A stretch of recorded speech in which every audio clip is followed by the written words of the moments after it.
The moment the car stopped spinning, Ethan Cole knew his world had just shattered. Blood on the windshield, silence where screams had been. And in the driver's seat, Victoria Hale, the woman who controlled billion-dollar empires but couldn't control the truck that had just T-boned her Mercedes. His boss, his secret, unconscious and slipping away. What he whispered next, thinking she couldn't hear him, would destroy the careful distance he'd maintained for 5 years. But death doesn't care about boundaries, and neither does truth. This is their story, from wreckage to something neither of them saw coming. If you're watching from anywhere in the world, drop your city in the comments below. I want to see how far this story travels, and if you stay until the end, you'll discover why some secrets are worth keeping and why some are worth breaking. Hit that like button, and let's begin. The Seattle rain had been relentless that October evening, turning the streets into black mirrors that reflected nothing but danger. Ethan Cole gripped the steering wheel of his 12-year-old Honda Civic, following 3 car lengths behind the sleek silver Mercedes S-Class that carried Victoria Hale through the downtown corridor. It was 8:47 p.m. on a Thursday, late, even by her standards, but not unusual. The quarterly board meeting had run long, and he'd waited in the underground parking garage for 2 hours, reviewing Ava's math homework on his phone, because that's what he did. He waited. He adapted. He made it work. Being Victoria Hale's executive assistant meant existing in the margins of someone else's extraordinary life. At 32, Ethan had perfected the art of invisibility, anticipating needs before they were voiced, solving problems before they escalated, maintaining a professional distance that had become so natural it felt like a second skin. For 5 years, he had orbited her world like a moon, essential, constant, and utterly unremarkable. But moons have gravity too, and some secrets have weight. The intersection of 4th and Pine had a reputation. Ethan had driven through it 1,000 times, had memorized the timing of the lights, knew that the left turn arrow lasted exactly 14 seconds before switching to yellow. He watched Victoria's Mercedes glide into the intersection on green, smooth, and confident like everything else about her. He never saw the pickup truck. It came from the right, blowing through the red light at 50 miles per hour. A rusted Ford F-150 with a driver who'd later test at twice the legal alcohol limit. The sound of impact was something Ethan would hear in his nightmares for years. The scream of metal tearing, glass exploding into 1,000 pieces of crystallized violence. The sickening crunch of luxury engineering meeting unstoppable force. The Mercedes spun like a top, rotating a full 360 degrees before jumping the curb and slamming into a light post. The airbags deployed with rifle shot cracks. Steam hissed from the destroyed engine, and then nothing. Just rain hammering the pavement and the distant wail of car alarms triggered by the collision. Ethan's brain processed it all in fragments. Brake lights, his own car skidding to a stop, the seatbelt cutting into his chest, his hands fumbling with the door handle. He was running before conscious thought caught up, his dress shoes slapping through puddles, his heart hammering so hard he could feel it in his throat. Victoria! Her name ripped from his chest, raw and desperate. Victoria! The driver's side door was crushed inward, the metal buckled and groaning. Through the spider-webbed window, he could see her slumped against the deployed airbag, her dark hair covering her face, blood trickling from somewhere he couldn't see. His hands shook violently as he grabbed the door handle and pulled, locked, or jammed. He couldn't tell which. No, no, no, no! The words tumbled out like a prayer, like a denial of reality itself. He moved to the passenger side, yanking the door open, crawling across broken glass and deflated airbag material to reach her. Victoria, can you hear me? His fingers found her neck, searching for a pulse. For an endless moment, he felt nothing, and his entire world collapsed into a pinpoint of absolute terror. Then, there, faint but present, a heartbeat. She was alive, but she wasn't moving, wasn't responding. Her eyes were closed, her breathing shallow, her normally pristine appearance destroyed by the violence of the crash. Blood ran from a gash on her forehead, mixing with rain that had started to blow in through the shattered windshield. Stay with me, Ethan whispered, his hand instinctively moving to cradle her head, supporting her neck the way the first aid training had taught him. Please stay with me. Help is coming. Just stay with me. Somewhere in the distance, sirens began to wail. Someone was shouting that they'd called 911. The pickup truck driver was stumbling out of his vehicle, miraculously unharmed, starting to realize the magnitude of what he'd done. The city moved around them in a blur of emergency response and gathering crowd, but Ethan saw none of it. All he saw was Victoria, broken and silent in the wreckage of her car. And something inside him, some carefully constructed wall he'd spent 5 years building, simply shattered. "I need you to hear me," he said, his voice cracking. His throat burned. His eyes stung with tears he'd forbidden himself to cry for half a decade. "I know you can't. I know you're not. But I need to say this. Just in case." The rational part of his brain screamed at him to stop, to maintain professionalism, to remember who she was and who he was, and the uncrossable gulf between them. But rationality had abandoned him the moment he'd seen her car spinning out of control. "I've been lying to you," Ethan confessed to her unconscious form, rain mixing with tears on his face. "Every day for 5 years I've been lying. Every yes, Ms. Hale, and right away, Ms. Hale, and I'll handle it, Ms. Hale, all of it covering up the truth I could never say." His thumb brushed her cheek, wiping away blood with a tenderness that contradicted every professional boundary he'd ever maintained. "I love you. I have loved you since the 3rd month I worked for you, when you stayed up all night helping me find emergency childcare after Mrs. Chen fell and broke her hip. You didn't have to do that. You could have told me to figure it out myself, that it wasn't your problem. But you sat there at 2 in the morning calling every service in Seattle until we found someone who could watch Ava the next day. And you never mentioned it again, never held it over me, just helped." The sirens grew louder. Red and blue lights began to paint the scene in emergency colors. Ethan kept talking, the words pouring out like a dam breaking. "You saved me that year. You probably don't even remember, but 3 months after Sarah died, I was drowning. Ava was 4 years old and asking why mommy wasn't coming home, and I didn't know how to explain cancer to a child. I was barely sleeping, barely functioning.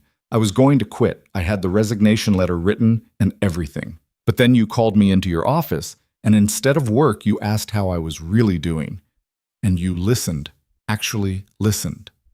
Victoria remained still, her breathing unchanged, giving no sign that she heard him. But Ethan couldn't stop now.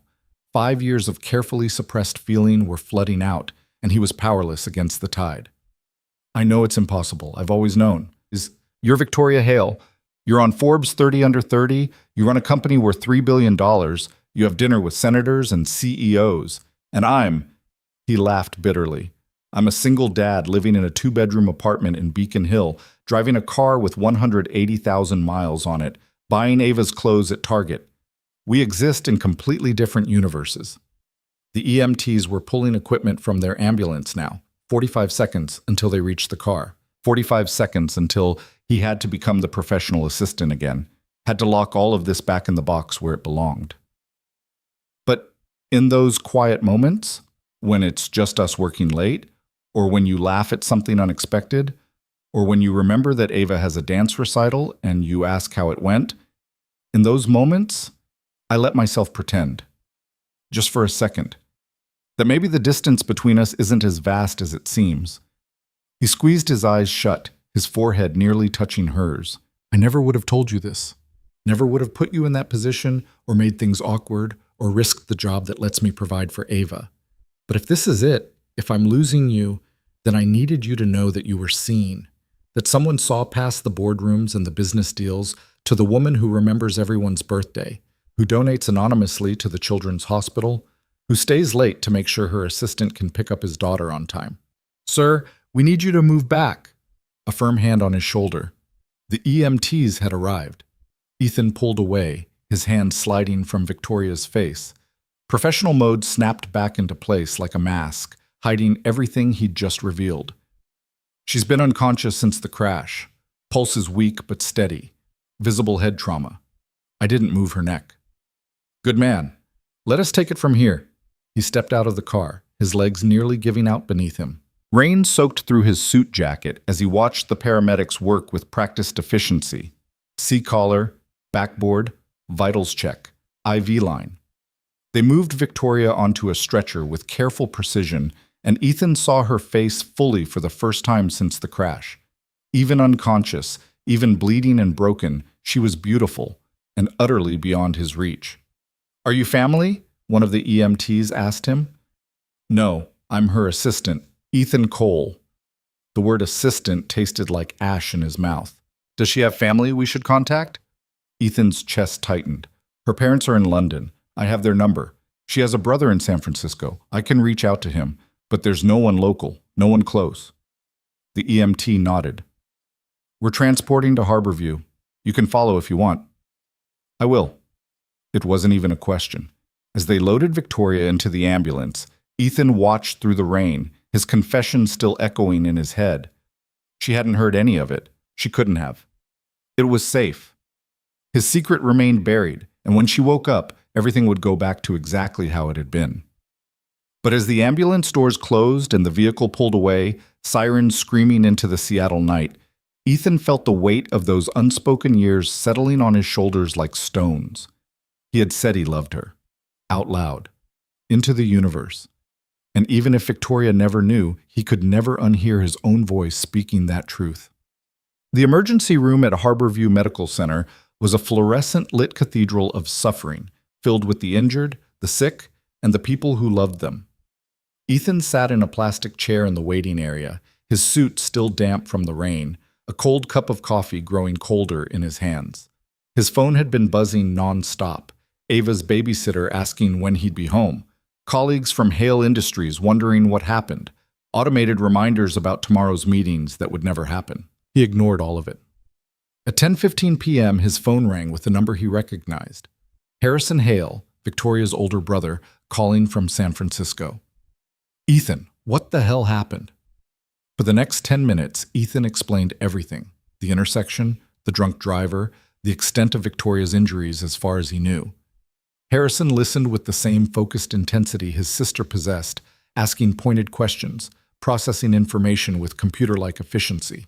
"The doctors are saying she's stable, but they're running CT scans to check for internal bleeding and brain trauma," Ethan concluded. "They won't let me see her. I'm not family." "But you were there. You were in the car with her?" "No, I was following her. I saw the whole thing happen." Ethan's voice caught. "I got to her first." A long pause. Then Harrison spoke, his voice softer than before. "Thank you for being there, for making sure she wasn't alone." "Of course." What else could he say? That he'd hold the world together with his bare hands if it meant keeping her safe? That wasn't appropriate. That wasn't his place. "I'm booking a flight tonight. I'll be there by morning. But Ethan, I need you to stay. Until I arrive. Can you do that?" "I'm not leaving." The words came out harder than he intended. "I'll be here." After Harrison hung up, Ethan leaned back in the uncomfortable chair and closed his eyes. The waiting room TV played the late news on mute. Something about the upcoming election, a sports recap, weather. Normal things happening in a normal world where billionaire CEOs didn't lie unconscious in trauma bays. "Family of Victoria Hale." A doctor in blue scrubs stood in the doorway, clipboard in hand. Ethan jumped to his feet. "I'm her executive assistant. Her brother is flying in from San Francisco." "How is she?" The doctor, Patricia Okonkwo, according to her name tag, studied him for a moment, then seemed to make a decision. "She's awake." The relief that flooded through Ethan nearly buckled his knees. "Awake. She's awake. Is she okay?" "She has a moderate concussion, 3 cracked ribs, severe bruising, and a laceration on her forehead that required 12 stitches. We're keeping her overnight for observation, but barring any complications, she should make a full recovery." Dr. Okonkwo paused. "She's asking for you." Ethan blinked. "For me?" She said, "Where's Ethan?" about 6 times before we could get her to calm down and answer our questions. Normally, we don't allow non-family in the trauma bay, but given the circumstances, she gestured toward the double doors. 5 minutes. She needs rest. The trauma bay was a controlled chaos of machines and monitors sectioned off by curtains that provided the illusion of privacy. "Doctor." Okonkwo led him to the 3rd partition and pulled the curtain back.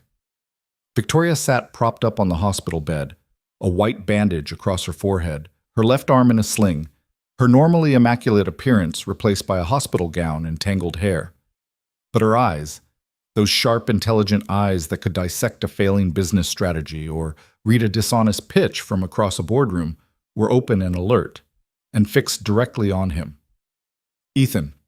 His name came out rough, her voice scraped raw. You're here. He approached the bed slowly, still processing the fact that she was conscious and speaking and alive. Of course I'm here. Where else would I be? I thought... She winced, her hand moving to her ribs. I thought I dreamed you. In the car. Your voice. Ethan's blood turned to ice. You should rest. The doctor said... I heard you. Victoria's eyes never left his face. In the car. I heard everything you said. The world stopped. Every sound in the emergency room, the beeping monitors, the overhead pages, the distant conversations, faded into white noise. Ethan stood frozen, his worst fear and his deepest secret colliding in the space between them. You were unconscious, he said weakly. You couldn't have... I couldn't move, couldn't open my eyes, couldn't respond. Her voice was steady despite the pain she must be feeling. But I could hear you, Ethan, every word. He should run, should apologize, should immediately start composing his resignation letter in his head. Instead, he stood there like a man facing execution, waiting for the axe to fall. I'm sorry, he managed. I was out of line. I thought you were dying, and I should never have put you in that position. I'll have my resignation on your desk by Monday. I can recommend several excellent replacements who... Stop. The command cut through his spiraling panic. Victoria shifted in the bed, grimacing at the movement but refusing to break eye contact. Just stop talking for a minute and listen to me. Ethan's mouth snapped shut. Victoria took a careful breath, her hand pressed against her injured ribs. When she spoke again, her voice was quieter, almost vulnerable, in tone he'd never heard from her before. Do you know what I thought about when that truck hit me? In those seconds when everything was spinning and I couldn't tell which way was up? I didn't think about the company. I didn't think about the board meeting or the quarterly projections or the merger we've been negotiating for 6 months. She paused, and something that looked like pain, but not physical pain, crossed her face. I thought about my corner office, about how big it is and how empty it feels at the end of the day. I thought about my penthouse apartment with the view of Elliott Bay and the designer furniture I never sit on because I'm never there. I thought about how I can't remember the last time someone called me just to see how I was doing, not because they wanted something from me. Ethan's heart hammered against his ribs. And then I heard your voice, Victoria continued, her eyes glistening. I heard you say my name like it mattered, like I mattered. Not Victoria Hale, the CEO, or Victoria Hale, the billionaire, just Victoria, the person.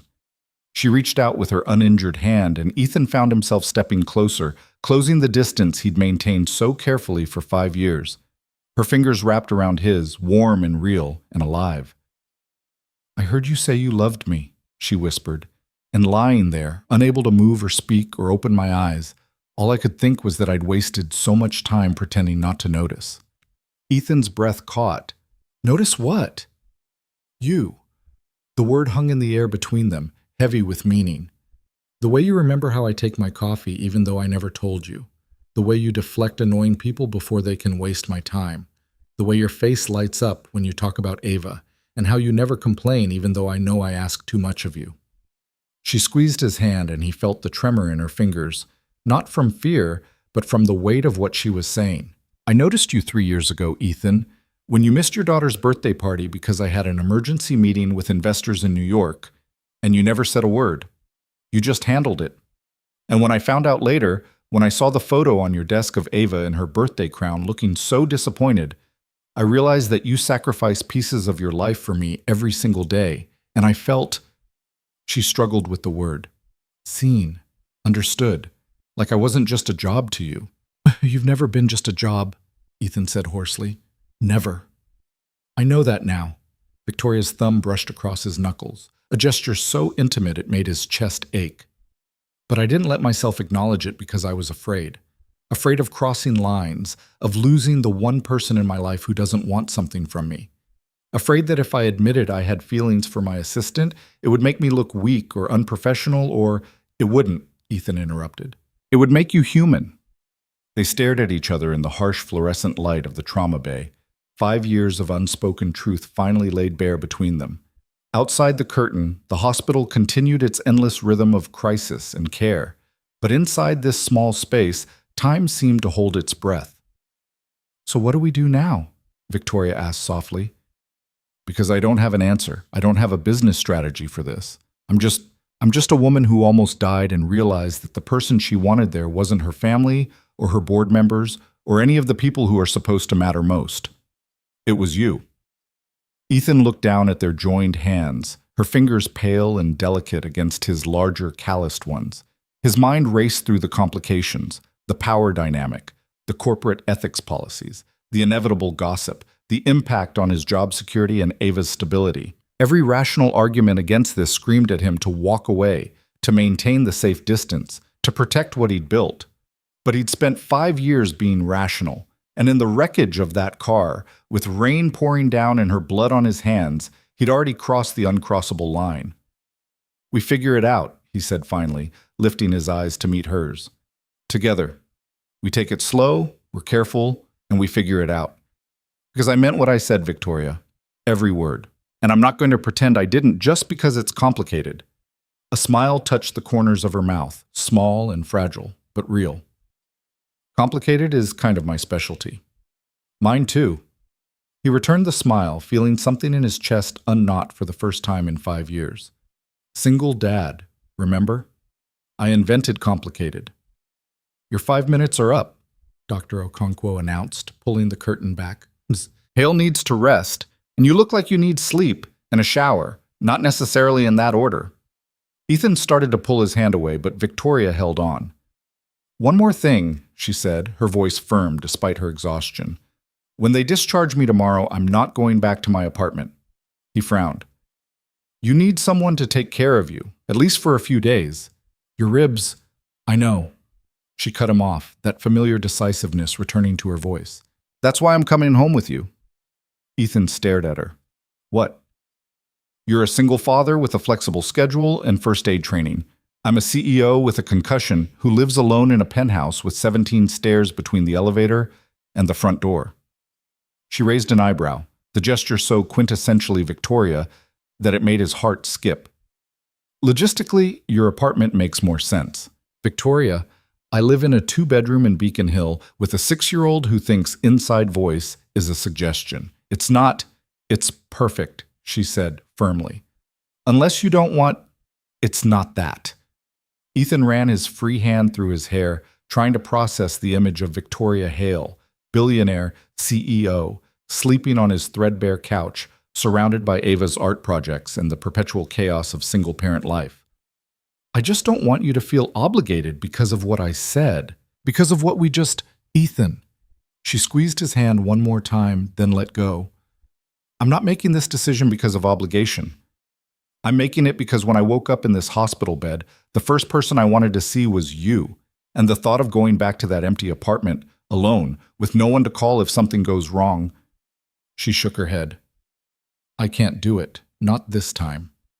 Dr. Okonkwo cleared her throat meaningfully. "Okay," Ethan said, the word feeling like a leap off a cliff. "Okay. My place. We'll make it work." "We will," Victoria agreed, already closing her eyes, exhaustion finally claiming her. "Now go home. Ava needs you. I'll still be here tomorrow." As Ethan walked out of the trauma bay, past the waiting room where he'd sat in terrified limbo, out into the cold Seattle night that had turned from rain to mist, his phone buzzed with a text from Ava's babysitter. "She's asleep. Kept asking when you'd be home." "Everything okay?" He typed back quickly. "Everything's going to be okay. Be there in 20 minutes. But as he climbed into his Honda and started the engine, Ethan knew that okay was an understatement. His carefully ordered world, the safe boundaries between boss and employee, the protective distance he'd maintained, the secret he'd guarded so fiercely, had been obliterated in a single night. Victoria Hale had heard his confession. She'd heard him say he loved her, and instead of pushing him away, she'd pulled him closer. Tomorrow, she would come home with him. She would meet Ava not as his boss, but as something else, something undefined and terrifying and full of possibility. She would see the life he'd built in the margins of hers, the modest world that existed outside boardrooms and billion-dollar deals. And maybe, just maybe, that would be enough. As Ethan drove through the empty streets toward Beacon Hill, toward his daughter and his small apartment, and the life that had always felt like it belonged to someone else's story, he allowed himself something he hadn't permitted in 5 years. Hope. The apartment building on Beacon Hill had seen better days. The elevator worked about 60% of the time. The hallway carpet bore stains from decades of resident mishaps, and the fluorescent lights flickered with the rhythm of a failing heartbeat. But to Ethan Cole, the third-floor walk-up, with its peeling paint and temperamental heating, was home. A word that had taken on new meaning after Sarah died, and he'd learned to build a life from the wreckage of loss. He unlocked the door at 11:43 p.m., moving quietly in case Ava had fallen asleep on the couch waiting for him. The babysitter, Mrs. Chen's niece Lisa, looked up from her phone with visible relief. "Mr. Cole." "Thank goodness. I was starting to worry." "I'm sorry, Lisa. Emergency at work." The lie tasted bitter, but what was he supposed to say? "My boss almost died and I confessed my love for her and now she's coming to stay with us." "How was Ava?" "Perfect, like always. She asked about you every 20 minutes. Lisa gathered her backpack and jacket.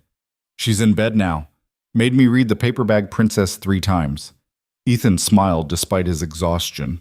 That book, about a princess who rescued herself and rejected the useless prince, had been Sarah's favorite to read to Ava.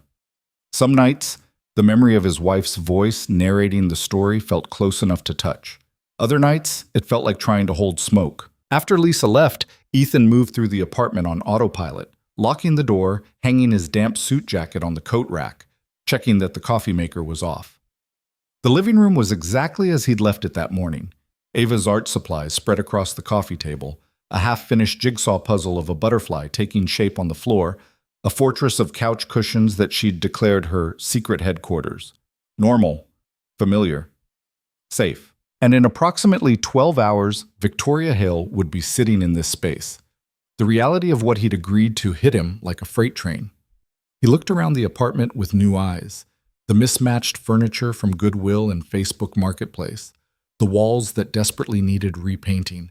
The TV that was a full decade old. This was his world. This was what he had to offer. It felt impossibly small, measured against Victoria's penthouse lifestyle. Ethan walked to Ava's bedroom and eased the door open. His daughter lay sprawled across her twin bed, one leg hanging off the side, her favorite stuffed elephant clutched in the crook of her arm. She'd kicked off her blanket in her sleep, her Disney princess nightgown twisted around her small frame. 6 years old and already so independent, so fierce, so much like her mother. He pulled the blanket back over her, tucking it gently around her shoulders. She stirred but didn't wake. "We're going to have a visitor for a few days, sweetheart," he whispered, smoothing her dark hair back from her forehead. "Someone important. I need you to help me be brave, okay?" Ava mumbled something incomprehensible and rolled over, and Ethan stood there for a long moment watching her sleep. This was his priority, his purpose. Whatever happened with Victoria, whatever complications arose from the truth that had spilled out in that wrecked car, Ava came first. She always came first. The shower ran cold before he was finished, but Ethan barely noticed. His mind kept replaying the night in fragments, Victoria's hand in his, her voice saying she'd noticed him 3 years ago, the way she'd smiled when he'd agreed to let her stay. It felt like a dream, something too good to be real, and he kept waiting for the moment when he'd wake up and discover none of it had happened. But when he finally collapsed into bed at 1:30 a.m., his phone screen showed 3 text messages that proved it was all terrifyingly real. The first was from Harrison Hale. "Flight lands at 6:15 a.m. I'll go straight to the hospital. Thank you for staying with her." The second was from Victoria's assistant, well, her other assistant, the one who handled scheduling and correspondence while Ethan managed everything else. "OMG, just heard about the accident. Is she okay? Do you need anything?" The third was from Victoria herself, sent 20 minutes ago. "Can't sleep. Keep thinking about your face when I said I was coming home with you. You look terrified." Ethan stared at the message for a full minute before typing back, "Not terrified, just trying to remember if I vacuumed this week." The response came immediately. "I don't care about your vacuum. I care that you're giving me a place to recover that doesn't feel like a mausoleum." His fingers hovered over the keyboard. 1,000 responses rose and died in his mind. each one either too casual or too intimate. Finally, he settled on honesty. I'm glad you're okay. Get some sleep. Tomorrow's going to be a long day. For both of us, she wrote back. Good night, Ethan. Good night, Victoria. He set the phone on the nightstand and closed his eyes, but sleep was a long time coming. Outside his window, Seattle continued its endless rain-soaked rhythm, and somewhere across the city, in a hospital bed, the woman he'd loved in secret for 5 years was lying awake thinking about him. The world had shifted on its axis, and Ethan had no idea if he was falling or flying. Morning arrived too quickly, announced by Ava jumping on his bed at 6:47 a.m. with all the subtlety of a tornado. "Daddy! Daddy, wake up! You're home!" Ethan groaned, pulling a pillow over his face. Ava, "Sweetheart, what have we discussed about Saturday morning wake-ups?" "That 7 o'clock is the earliest I should jump on you." She bounced again for emphasis. "It's almost 7. It's 6:47. That's almost 7. She flopped down beside him, her small body radiating the kind of energy that should be illegal before sunrise. "You came home really late. Lisa said you had a work emergency. Was Ms. Hale's company okay?"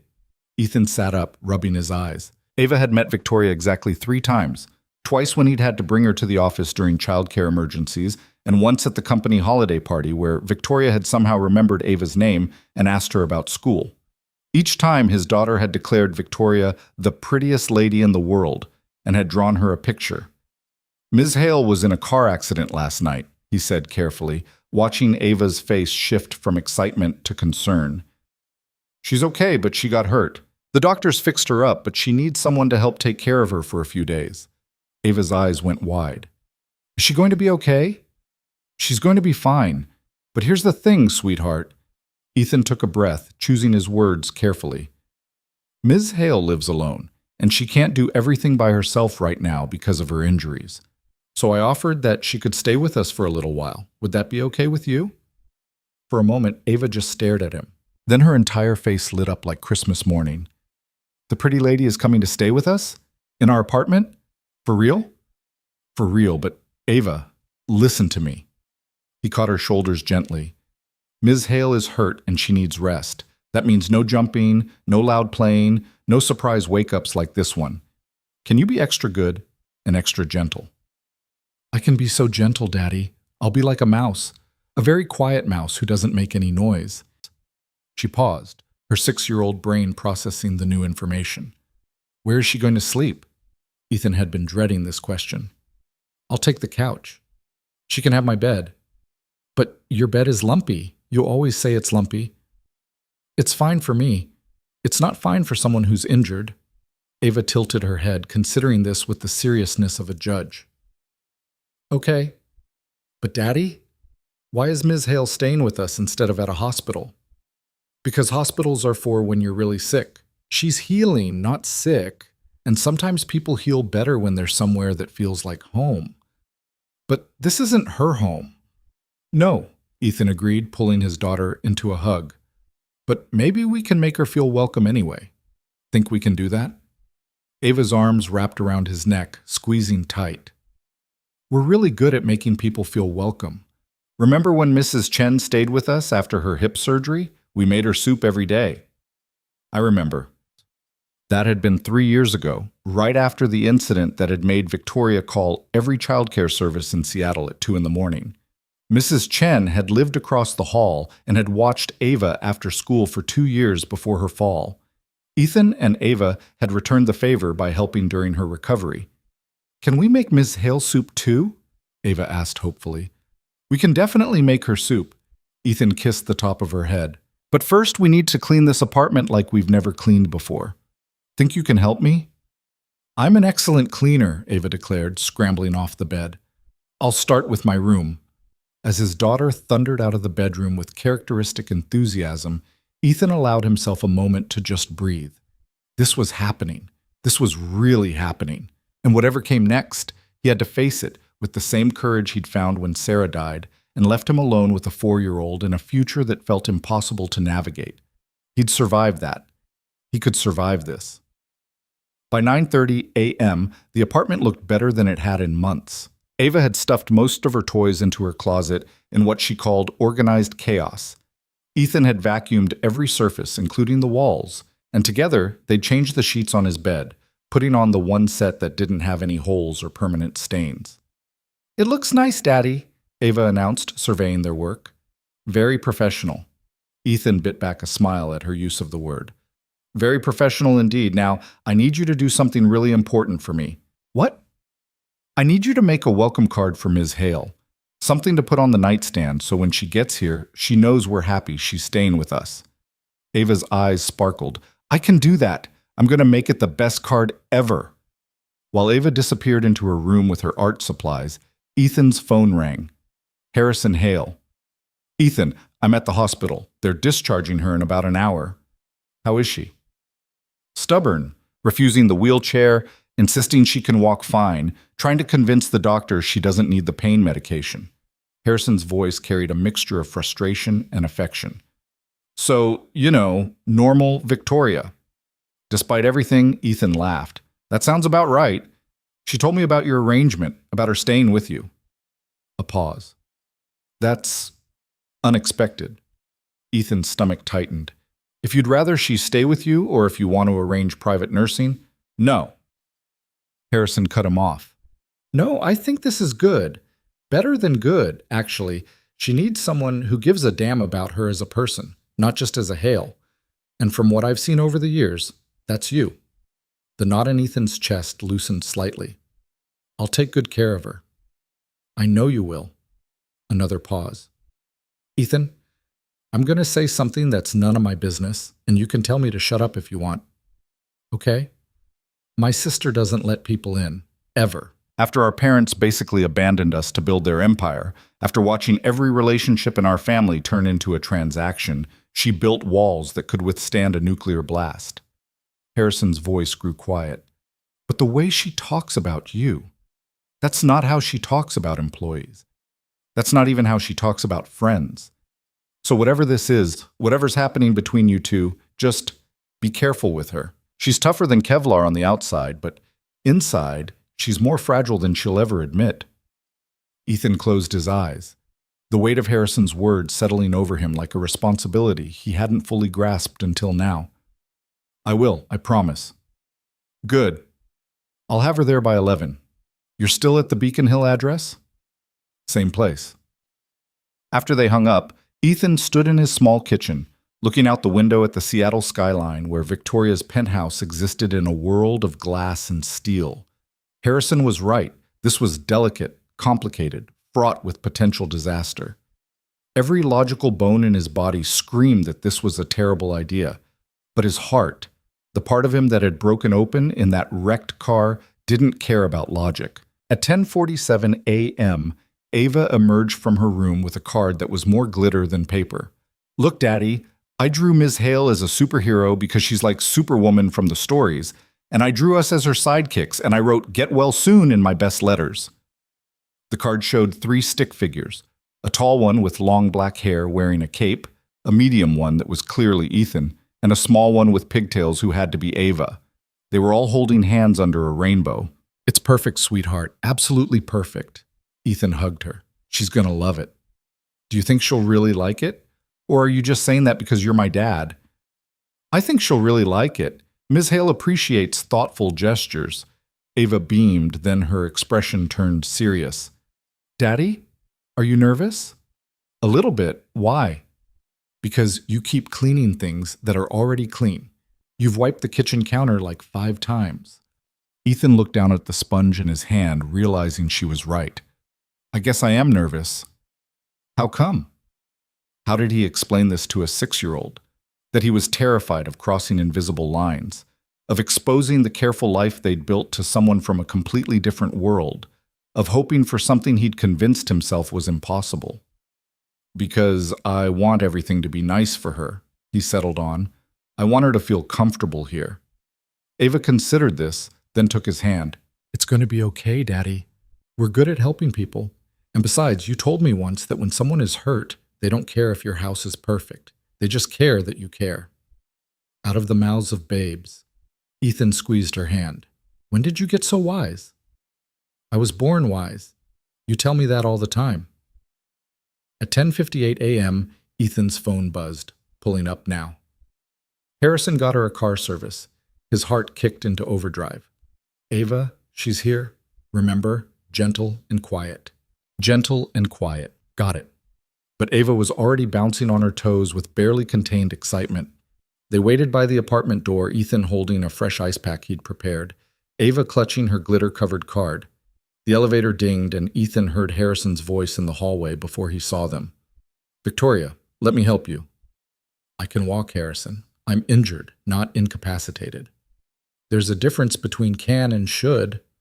Oh, for the love of... Fine. Give me your arm. But I swear, if you try to carry me, I'll disown you. Then they appeared around the corner, and Ethan's breath caught. Victoria looked simultaneously better and worse than he'd expected. Better because she was standing, walking, clearly coherent. Worse because in the harsh hallway light, he could see the full extent of the damage. The bandage covering 12 stitches on her forehead, the dark purple bruising spreading down her left cheek, the way she held her ribs with careful precision, the arm sling supporting her sprained shoulder. She was wearing clothes Harrison must have brought from her apartment, designer jeans and a cashmere sweater that probably cost more than Ethan's monthly rent. But her feet were in hospital-issue non-slip socks, because apparently regular shoes had been too painful. Their eyes met, and for a moment the rest of the world fell away. No Harrison, no Ava, no apartment hallway. Just the two of them, and the unspoken truth that hung between them like a live wire. Hi, Ethan said, the word feeling absurdly inadequate. Hi, Victoria replied, and despite everything, the injuries, the exhaustion, the medication, she smiled. Miss Hale! Ava couldn't contain herself any longer. She rushed forward, remembered at the last second to be gentle, and skidded to a stop. I made you a card, and we cleaned the whole apartment, and Daddy made his bed really nice for you, and we have soup. Victoria's smile widened, the expression transforming her battered face. Ava, I remember you. You're the artist who draws the most beautiful pictures. Ava's entire face lit up. You remember me? Of course I remember you. You drew me a picture of a purple butterfly at the holiday party. I keep it on my desk. You do? Ava looked at Ethan with an expression of pure wonder. Daddy, she kept my picture. Ethan met Victoria's eyes over his daughter's head, seeing something soft and genuine there that made his chest ache. That's very special, sweetheart. Harrison cleared his throat. I'm going to head out. Flight back to San Francisco leaves in 3 hours. He looked at Ethan. You have my number. Anything you need, any complications, you call me immediately. I will. And Victoria Ching, Harrison turned to his sister, his expression stern. Actually rest. Actually take your medication. Actually let someone help you for once in your life. You're very bossy for someone who's about to leave, Victoria shot back, but there was affection in her voice. Someone has to be. Harrison hugged her carefully, mindful of her injuries. I'll call you tomorrow. And Ethan, thank you. Seriously. After Harrison left, an awkward silence settled over the hallway. Ava broke it by thrusting her card toward Victoria. This is for you.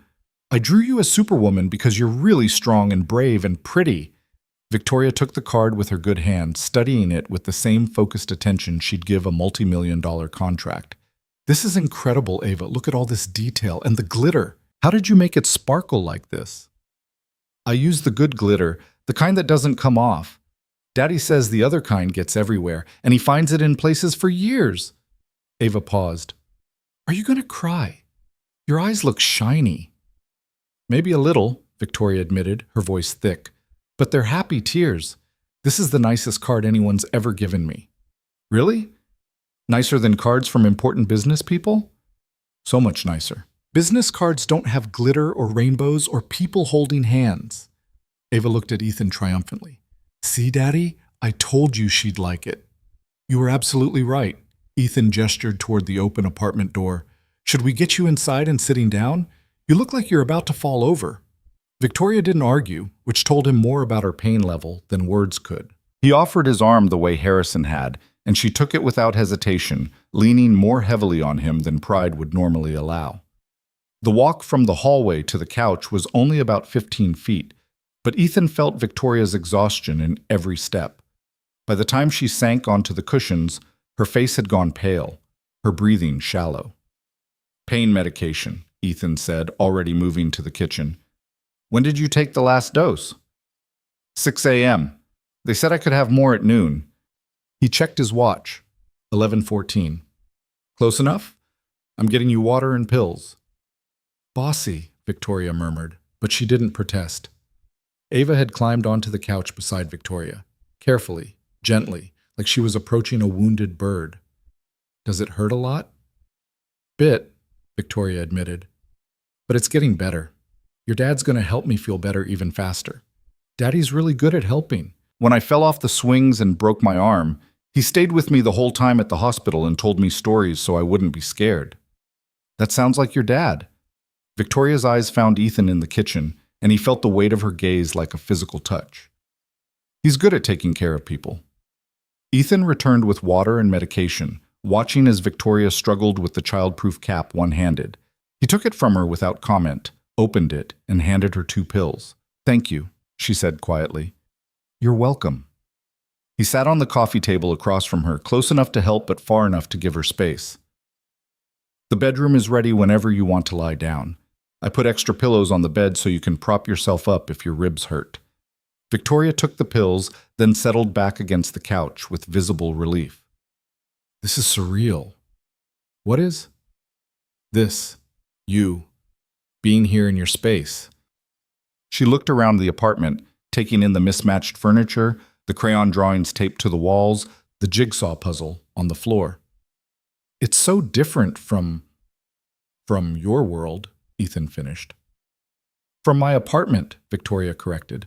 Your apartment feels lived in, loved. Mine feels like a showroom. Ava, who had been quiet for approximately 15 seconds, bounced slightly. Do you want to see my room? I cleaned it specially for you. Ava, Ethan warned, Miss Hale needs to rest. It's okay. Victoria smiled at his daughter. I'd love to see your room. If your dad helps me walk there. So Ethan found himself escorting Victoria Hale down the short hallway to Ava's bedroom, his daughter running ahead to throw the door open with a dramatic flourish. The room was quintessentially Ava, walls covered in artwork, a bookshelf overflowing with stories, stuffed animals arranged in what she called family groups. This is my bed, and that's my desk where I do homework, and that's my art corner, and those are my friends. Ava pointed to each stuffed animal. That's Mr. Elephant, and Miss Bear, and Captain Bunny, and Princess Giraffe. Victoria took it all in with genuine interest. This is wonderful, Ava. You have excellent taste in friends.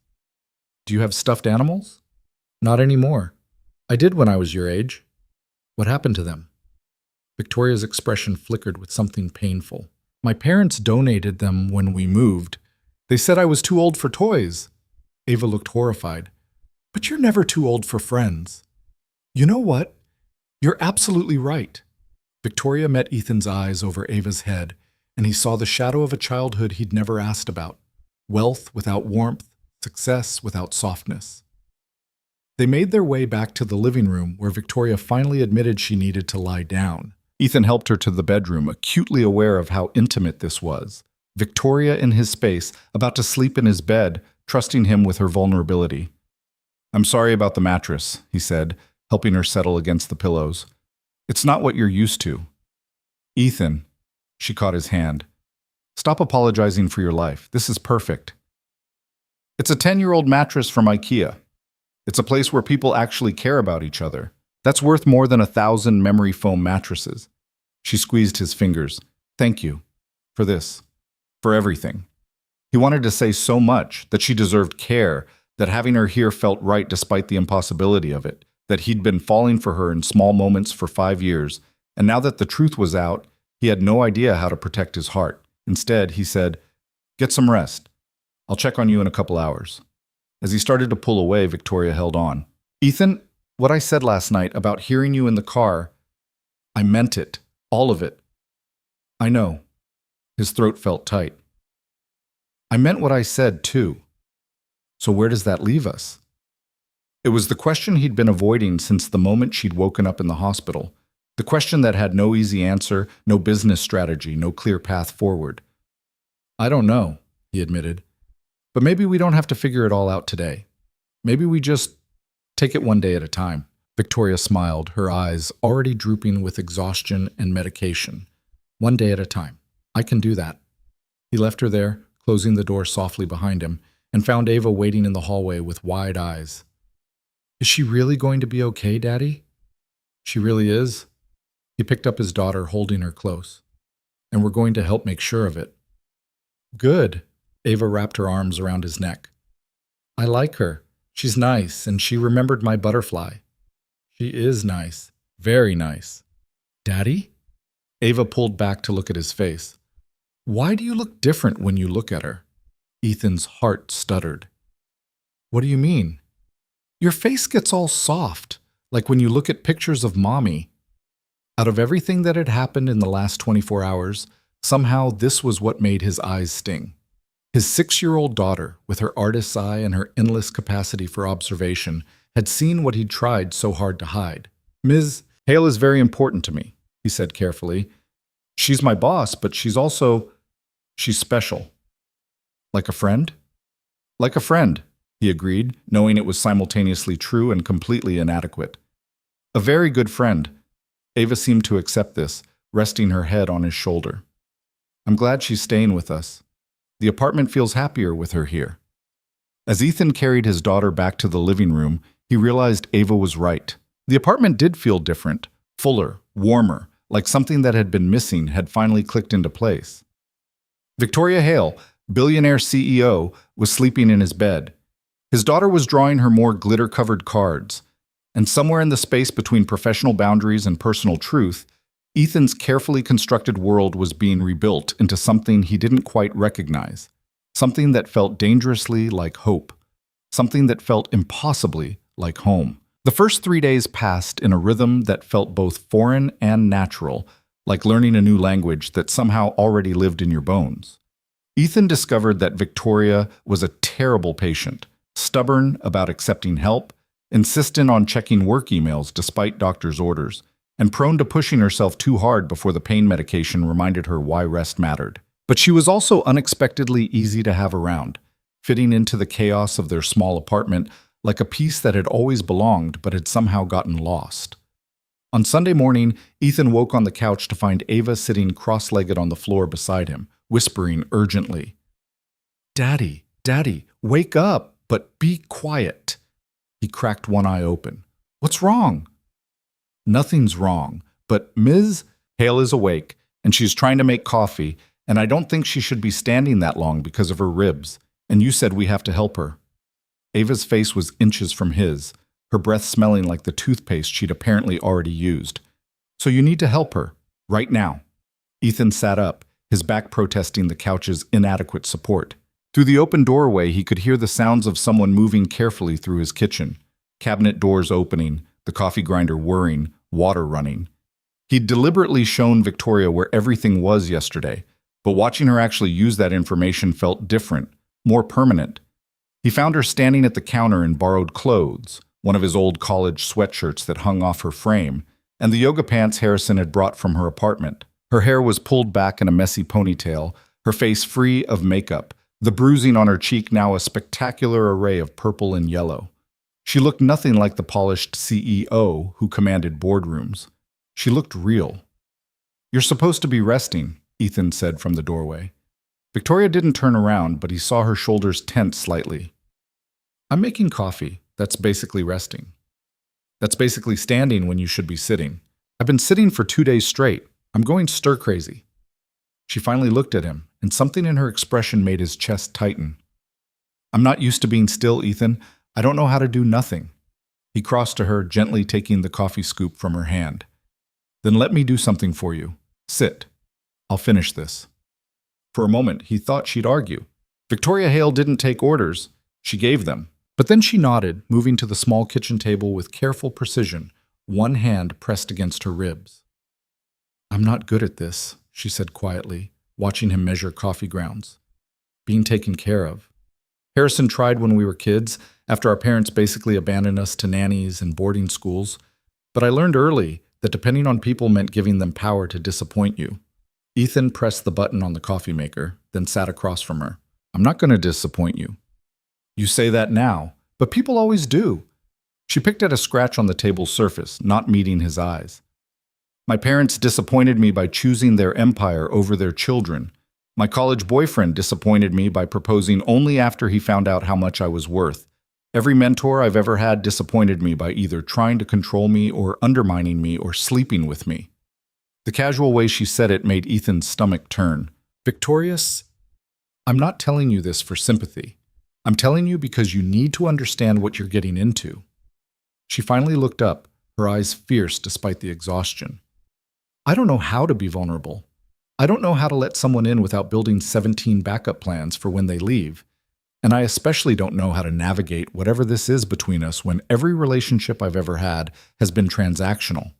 The coffee maker beeped. Ethan stood, poured 2 cups, added cream to hers the way she liked it, information he'd memorized 3 years ago and had never acknowledged knowing. He set the cup in front of her and sat back down.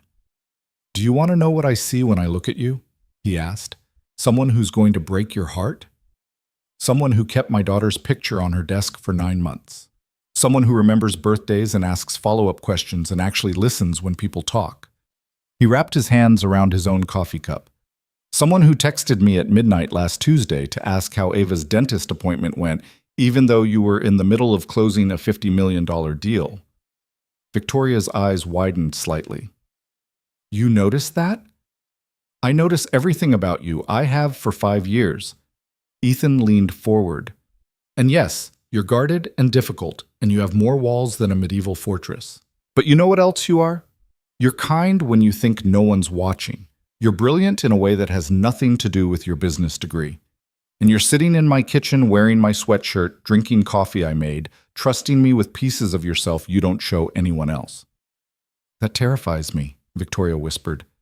It terrifies me too. He reached across the table, covering her hand with his. But I'm here anyway. And I'm not going anywhere. They sat like that for a long moment, connected by touch and truth and the smell of coffee, until Ava's voice shattered the intimacy.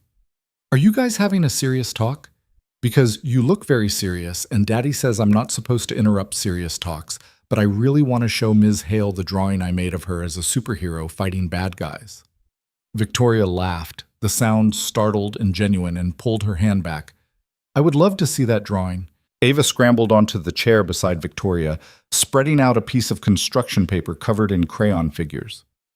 See, this is you with your cape, and these are the bad guys who are trying to steal people's money, and you're stopping them with your super business powers.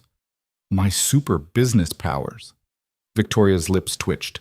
Yeah, like how you can make companies do what you want and how you're really smart about money and stuff. Ava pointed to various elements of her drawing. And this is Daddy helping you, and this is me as your sidekick, and we're all a team. Ethan watched Victoria study his daughter's artwork with the same focused attention she'd give a quarterly report. This is the best superhero origin story I've ever seen. Can I keep it? Ava's entire face lit up. Really? You want to keep it? Absolutely. In fact, when I go back to my office, I'm going to frame it and put it right next to the butterfly picture. You should put it on your desk so everyone can see it, Ava declared. Then everyone will know you have super business powers. After breakfast, which consisted of slightly burned pancakes that Ava insisted on making herself, Victoria retreated to the bedroom to rest, and Ethan found himself doing laundry while his daughter played quietly with her stuffed animals. The domestic normalcy of it should have felt mundane, but every moment felt charged with the awareness that Victoria was in his space, breathing his air, existing in his world. Around noon, his phone buzzed with a text from his mother in Portland. Haven't heard from you in a week. Everything okay? Ethan stared at the message, trying to figure out how to explain that his boss was sleeping in his bed after a car accident, and he'd confessed his love for her, and she'd confessed feelings back, and his entire life had been turned inside out in the span of 48 hours. He settled on, everything's fine. Just busy with work. I'll call you this week. The response came immediately. You always say that, and then you don't call. Ava's birthday is in 3 weeks. Are we still doing the party at our place? Ava's birthday. Ethan had been planning it for months, a trip to Portland, a party at his parents' house, all of Ava's cousins and his extended family gathering to celebrate. He'd requested the time off from Victoria 6 months ago, had blocked it on both their calendars, had promised Ava it would be special. Yes, he typed back. Still coming. I'll confirm details soon. What he didn't type was that the thought of leaving Seattle for a weekend now felt impossible, like walking away from something fragile that might shatter in his absence. That evening, after Ava was in bed, Ethan knocked softly on the bedroom door. "Come in," Victoria called. He found her propped up against the pillows, laptop balanced on her knees, her reading glasses perched on her nose. She looked up guiltily. "I know I'm supposed to be resting," she said before he could speak. "But I can't let the Beijing merger fall apart just because I got hit by a drunk driver." Ethan crossed to the bed and gently closed the laptop. "The Beijing merger survived before you got hurt. It'll survive a few more days. You don't understand. If I'm not managing every detail, then your extremely capable team will manage it." He set the laptop on the dresser, well out of her reach. "Victoria, you hired good people. Trust them to do their jobs." She glared at him, but there was no real heat in it. "You're very bossy for an assistant. You're very stubborn for someone with cracked ribs. It's part of my charm." "Is that what we're calling it?" Ethan sat on the edge of the bed, careful not to jostle her. "How's the pain?" "Manageable. Better than yesterday." Victoria removed her glasses, setting them on the nightstand beside Ava's glitter card. "Ethan, can I ask you something?" "Of course." "What are we doing?" She gestured between them. "Really doing, because we keep dancing around it, and I don't know the steps." Ethan had been expecting this question, had been rehearsing answers in his head for 3 days, but now, faced with her direct gaze and her vulnerability, all his prepared speeches evaporated. "I don't know what we're doing," he admitted. "All I know is that when I thought I was losing you in that car, nothing else mattered. Not the job, not the power dynamic, not the fact that we live in completely different worlds, just you. And now that I know you feel something too, I can't just pretend none of this happened. But what happens when I'm better? When I go back to my apartment and my office and my life?" Victoria's voice was almost plaintive. "Do we just continue like before? Me as the boss, you as the assistant, both of us pretending we don't want more? Is that what you want?" "No." The word came out fierce and immediate. "But I don't know what the alternative is. If we pursue this, people will talk. They'll say I'm taking advantage of you, or you're trying to sleep your way up the corporate ladder. They'll make it ugly." Ethan thought about this, about the gossip and the judgment and the complications that would inevitably arise. Let them talk. Let them think whatever they want. I know the truth. You know the truth. That's what matters. You say that like it's simple. It's not simple. It's terrifying and messy and could blow up in both our faces. He reached for her hand, lacing their fingers together. "But the alternative is going back to the way things were, and I don't think I can do that anymore. I don't think you can either." Victoria squeezed his hand, her thumb brushing across his knuckles in a gesture that was becoming familiar. "I have a board meeting in 2 weeks. They're going to want to know when I'm coming back to work full-time." "What are you going to tell them?" "That I'm recovering and I'll be back when my doctor clears me." She paused. "And that my assistant will be transitioning to a different role in the company." Ethan's heart stuttered. "What?" "I've been thinking about this since the hospital. If we're going to explore whatever this is between us, I can't be your boss. The power dynamic is too skewed, too complicated. So I'm going to recommend you for a position in strategic development. Same salary, better hours, completely different reporting structure." Victoria met his eyes. "That way, when I take you to dinner, it's not a CEO with her subordinate. It's just 2 people trying to figure out if this thing between them is real." The magnitude of what she was offering hit him like a physical force. "You'd do that? Restructure your entire executive team just to give us a chance?" She cut him off. "Yes, I would do that. Because you're right, I can't go back to pretending. And I won't put you in a position where you have to choose between your job security and your feelings." Ethan didn't plan what happened next. One moment he was sitting on the edge of the bed, processing her words, and the next he was leaning in, his hand cupping her uninjured cheek, his forehead resting against hers. "I don't deserve you," he whispered. "You don't get to decide what you deserve," Victoria whispered back. "I do. And I choose this. I choose you." The kiss was soft, careful, mindful of her injuries, but it carried 5 years of unspoken longing, 3 days of new truth, and the weight of two people deciding to risk everything for the possibility of something real. When they pulled apart, Ethan saw tears on Victoria's cheeks. "Are you okay? Did I hurt you?" "I'm fine. I'm better than fine," she laughed, shaky and emotional. I haven't let myself hope for something like this in so long. I forgot what it felt like." He kissed her forehead, gentle and reverent. "Get some rest. We have time to figure everything else out." But as Ethan returned to the couch that night, settling into the uncomfortable cushions that had become his temporary bed, he couldn't sleep. His mind kept replaying the conversation, the kiss, the promise of a future that had seemed impossible 72 hours ago. Victoria was restructuring her company to give them a chance. She was choosing him, despite all the logical reasons not to. The weight of that choice, the responsibility it carried, settled over him like a blanket. He had Ava to think about, a daughter who was already getting attached to Victoria, already drawing pictures of them as a team.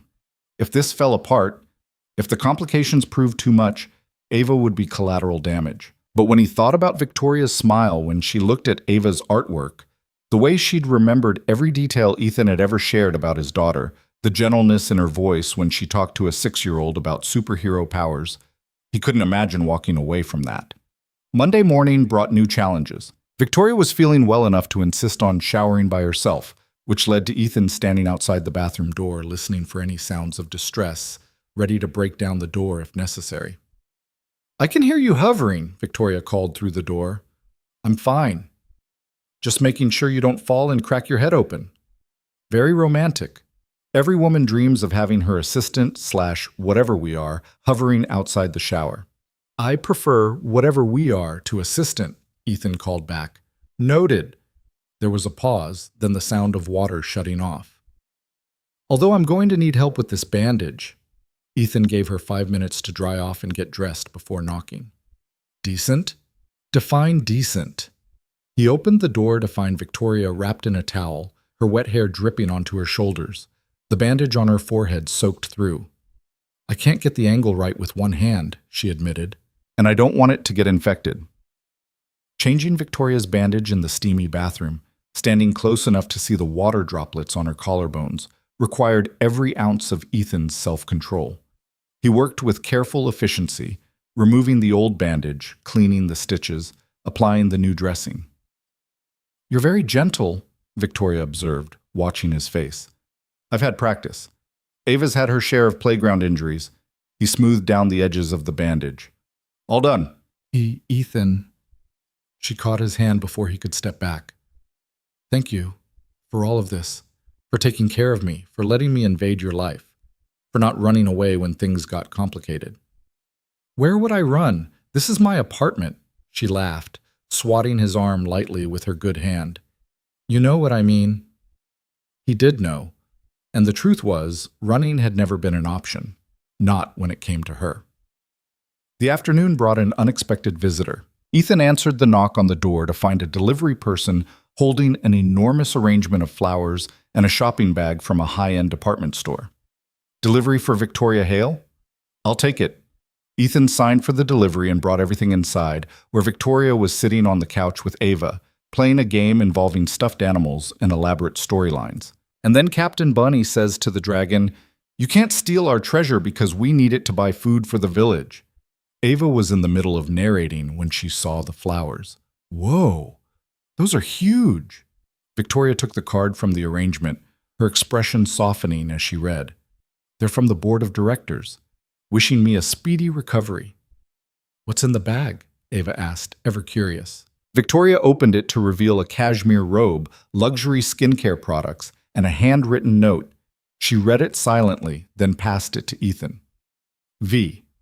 Heard about the accident. Sending thoughts and the softest robe money can buy. Call me when you're ready to talk about the merger. We need your brilliant brain back ASAP. Marcus Chen, the chairman of Victoria's board. Ethan had interacted with him dozens of times over the years, always finding him sharp, driven, and completely focused on the bottom line. "That's generous of him," Ethan said carefully. That's Marcus reminding me that I can't disappear for too long, Victoria corrected, setting the note aside. He's worried the Beijing deal is going to collapse without me managing every detail. Is he right? Probably. She leaned back against the couch cushions. But right now, I don't have the energy to care. Is that terrible? I've spent 10 years building this company, and right now, all I want to do is sit here with your daughter and play with stuffed animals. Ava beamed. You can play with us anytime. We're just getting to the good part where Captain Bunny has to choose between saving the village or saving his best friend. That's a tough choice, Victoria said seriously. What do you think he should do? Well, Daddy says that sometimes the right choice is the hard choice, so maybe Captain Bunny has to figure out a way to save both. Victoria glanced at Ethan, something warm and complicated in her expression. Your daddy sounds very wise. That evening, after Ava was in bed, Ethan and Victoria sat together on the couch, the space between them charged with possibility. The TV was on, but neither of them was watching it. Victoria had her legs tucked under her, the cashmere robe from Marcus wrapped around her borrowed clothes, and Ethan had his arm along the back of the couch, not quite touching her but close enough to feel her warmth. Can I ask you something personal? Victoria said suddenly. Depends on how personal. Tell me about your wife, about Sarah. Ethan hadn't expected that. Most people avoided the topic of his dead wife, treating it like a conversational landmine. But Victoria was looking at him with genuine curiosity, not pity. What do you want to know? Everything. How you met, what she was like, how you're able to sit here with me when she should still be here with you. Ethan took a breath, reaching back through the years to memories that had softened with time but never faded. We met in college. She was studying art history, I was in business. We had absolutely nothing in common except a shared love of terrible horror movies and Chinese takeout. He smiled at the memory. She was funny and kind and completely unimpressed by any attempt to be cool. When she got pregnant with Ava our senior year, both our families told us to give the baby up, to finish school, to not throw our lives away. We got married instead. That must have been hard. It was terrifying. We were 22, broke, living in a studio apartment that smelled like the Indian restaurant downstairs. But Sarah had this way of making everything feel possible, like we were on an adventure instead of drowning. Ethan's voice grew quieter. The cancer diagnosis came when Ava was 3, stage 4, aggressive, already metastasized. They gave her 6 months. She fought for 14. Victoria's hand found his, squeezing tight. The last thing she said to me was, "Don't stop living just because I stopped." Ethan's eyes burned. For 2 years after she died, I didn't understand what she meant. I was just surviving, just getting through each day for Ava's sake. But then I started working for you, and something shifted. I remembered what it felt like to want something, to hope for something beyond just making it to bedtime.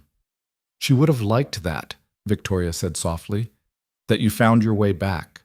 I think she would have liked you. Ethan turned to look at her fully. She would have appreciated how you treat Ava like a person instead of a child, how you remember details, how you're sitting here in a robe that probably costs more than my car, playing stuffed animal games without a hint of condescension. Victoria's eyes glistened. I'm not trying to replace her. I know, and I'm not trying to replace what I had with Sarah. Ethan cupped her face gently. What I feel for you is different. It's its own thing, and I think that's okay. I think Sarah would want that. They kissed again, deeper this time, Victoria's good hand tangling in his hair, Ethan's arms careful around her injured ribs. When they finally pulled apart, both breathing hard, Victoria rested her forehead against his. I'm falling for you, she whispered, and it scares me. I'm already fallen, Ethan whispered back, and it terrifies me, but I'm here anyway. They stayed like that for a long time, wrapped in each other, the TV flickering forgotten images across the dark room. Outside, Seattle continued its rainy rhythm, but inside the small apartment on Beacon Hill, something new was growing, fragile and complicated and worth fighting for. The next morning brought a new challenge when Ava woke up with a fever. Ethan found her curled in bed, her forehead burning, her eyes glassy with the particular misery of childhood illness. My throat hurts, Daddy, she whimpered, and my tummy feels yucky. He felt her forehead, his parent sense immediately calculating the severity. Not emergency room urgent, but definitely stay home from school necessary. Okay, sweetheart, You're staying home today. Let me get you some medicine and water," which meant calling in to reschedule his meetings, rearranging his day, and trying to manage a sick 6-year-old while also caring for an injured billionaire CEO. The universe apparently had a sense of humor. Victoria emerged from the bedroom to find Ethan on the phone with the pediatrician's office while simultaneously trying to convince Ava to take children's Tylenol. "No, I understand you're booked," Ethan was saying into the phone. "But she's running a 102 fever, and yes, I'll hold." He looked up to find Victoria watching him, something soft in her expression. "Ava's sick," he explained, covering the phone. "Nothing serious, but she can't go to school." "What can I do?" Victoria asked immediately. "You can rest. I've got this." "Ethan, you're taking care of a sick child and an injured adult. Let me help." She moved to where Ava was curled on the couch. "Hey, superhero, I heard you're not feeling well." Ava looked up at her with miserable eyes. "I feel yucky." "I know, sweetie, but your dad's going to make you feel better. He's very good at that." Victoria sat carefully beside her. "Want to know a secret?" Ava nodded. "When I was your age and I got sick, nobody stayed home with me. The nannies would leave medicine on the nightstand and tell me to rest. But your dad, he's here, making calls to doctors, getting you medicine, making sure you're okay. That's how you know someone really loves you. They show up when you feel yucky." Ethan's throat tightened, listening to Victoria explain love to his daughter in terms she could understand. The pediatrician's office finally came back on the line with an appointment slot at 2 p.m. After confirming, Ethan hung up and found Victoria and Ava in deep conversation about the best stuffed animal to have when you're sick.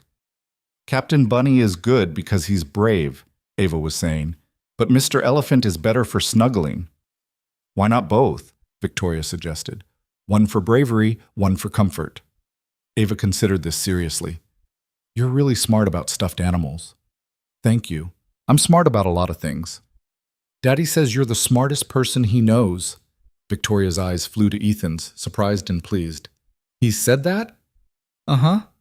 He says you can solve any problem, and you never give up, and you're really good at your job." Ava paused. "Are you going to stay forever?" The question hung in the air like a live wire. Ethan froze, unsure how to navigate this conversational minefield. But Victoria handled it with the same directness she brought to boardroom negotiations. "I'm not going to stay in your apartment forever, no, but I'm going to stay in your dad's life, if that's okay with you." "Is it okay with you?" Ava nodded emphatically. "It's really okay. I like having you here. You make Daddy smile more." "He makes me smile too," Victoria said, her eyes finding Ethan's across the room. "A lot." The pediatrician confirmed what Ethan had suspected. A minor virus, nothing serious, just rest and fluids and time. By evening, Ava's fever had broken and she was demanding grilled cheese and tomato soup, which Ethan counted as a victory. He found Victoria in the kitchen, carefully stirring the soup with her good hand. "You don't have to do that," he said. "I want to. Besides, I'm going stir-crazy just sitting around." She tasted the soup, added a pinch of salt. "How is she?" "Better. Asking for food, which is always a good sign." Ethan moved to stand beside her. "Thank you for what you said to her earlier, about showing up." "I meant it." Victoria turned off the burner, facing him. "My parents taught me that love was something you said, not something you did. But watching you with Ava these past few days, I'm learning it's the opposite. Love is showing up. Love is rearranging your entire day because your daughter has a fever. Love is sleeping on an uncomfortable couch so someone else can have your bed. Love is a billionaire CEO stirring soup in a cramped kitchen," Ethan added softly. Victoria smiled. "Love is all of it. The big gestures and the small moments, and I'm starting to understand why I've been doing it wrong my whole life." That night, with Ava finally asleep and Victoria settled back in the bedroom, Ethan lay on the couch and realized that somewhere in the chaos of illness and injury, of stuffed animal negotiations and soup stirring, they'd crossed another invisible line. They weren't just figuring out if they had feelings for each other anymore.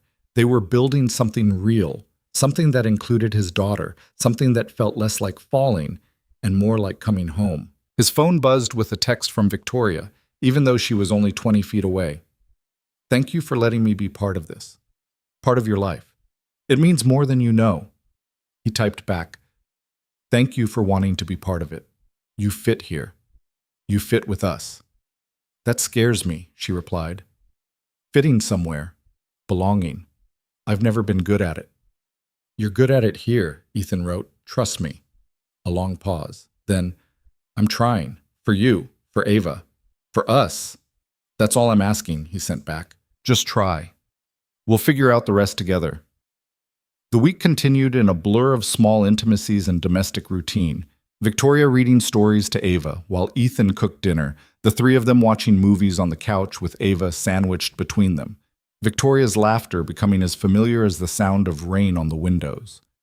By Friday, Victoria's ribs had healed enough that she could move without wincing, and the bruising on her face had faded to yellowish shadows. "I should probably go back to my apartment soon," she said that evening, though her tone suggested she was hoping Ethan would argue. He did. "The doctor said 2 weeks minimum. It's only been 1. I'm feeling better." "You're feeling better because you've been resting here, not pushing yourself at your penthouse." Ethan set down the dish he'd been washing. "Unless you want to go. Unless this has been too much—" "No," Victoria cut him off. "No, I don't want to go. I don't want to overstay my welcome. I don't want Ava to get too attached if we—" She struggled with the words. Ethan dried his hands and crossed to her. "Ava's already attached. So am I. And unless you're about to tell me you've changed your mind about us, then there's nothing to worry about." "I haven't changed my mind."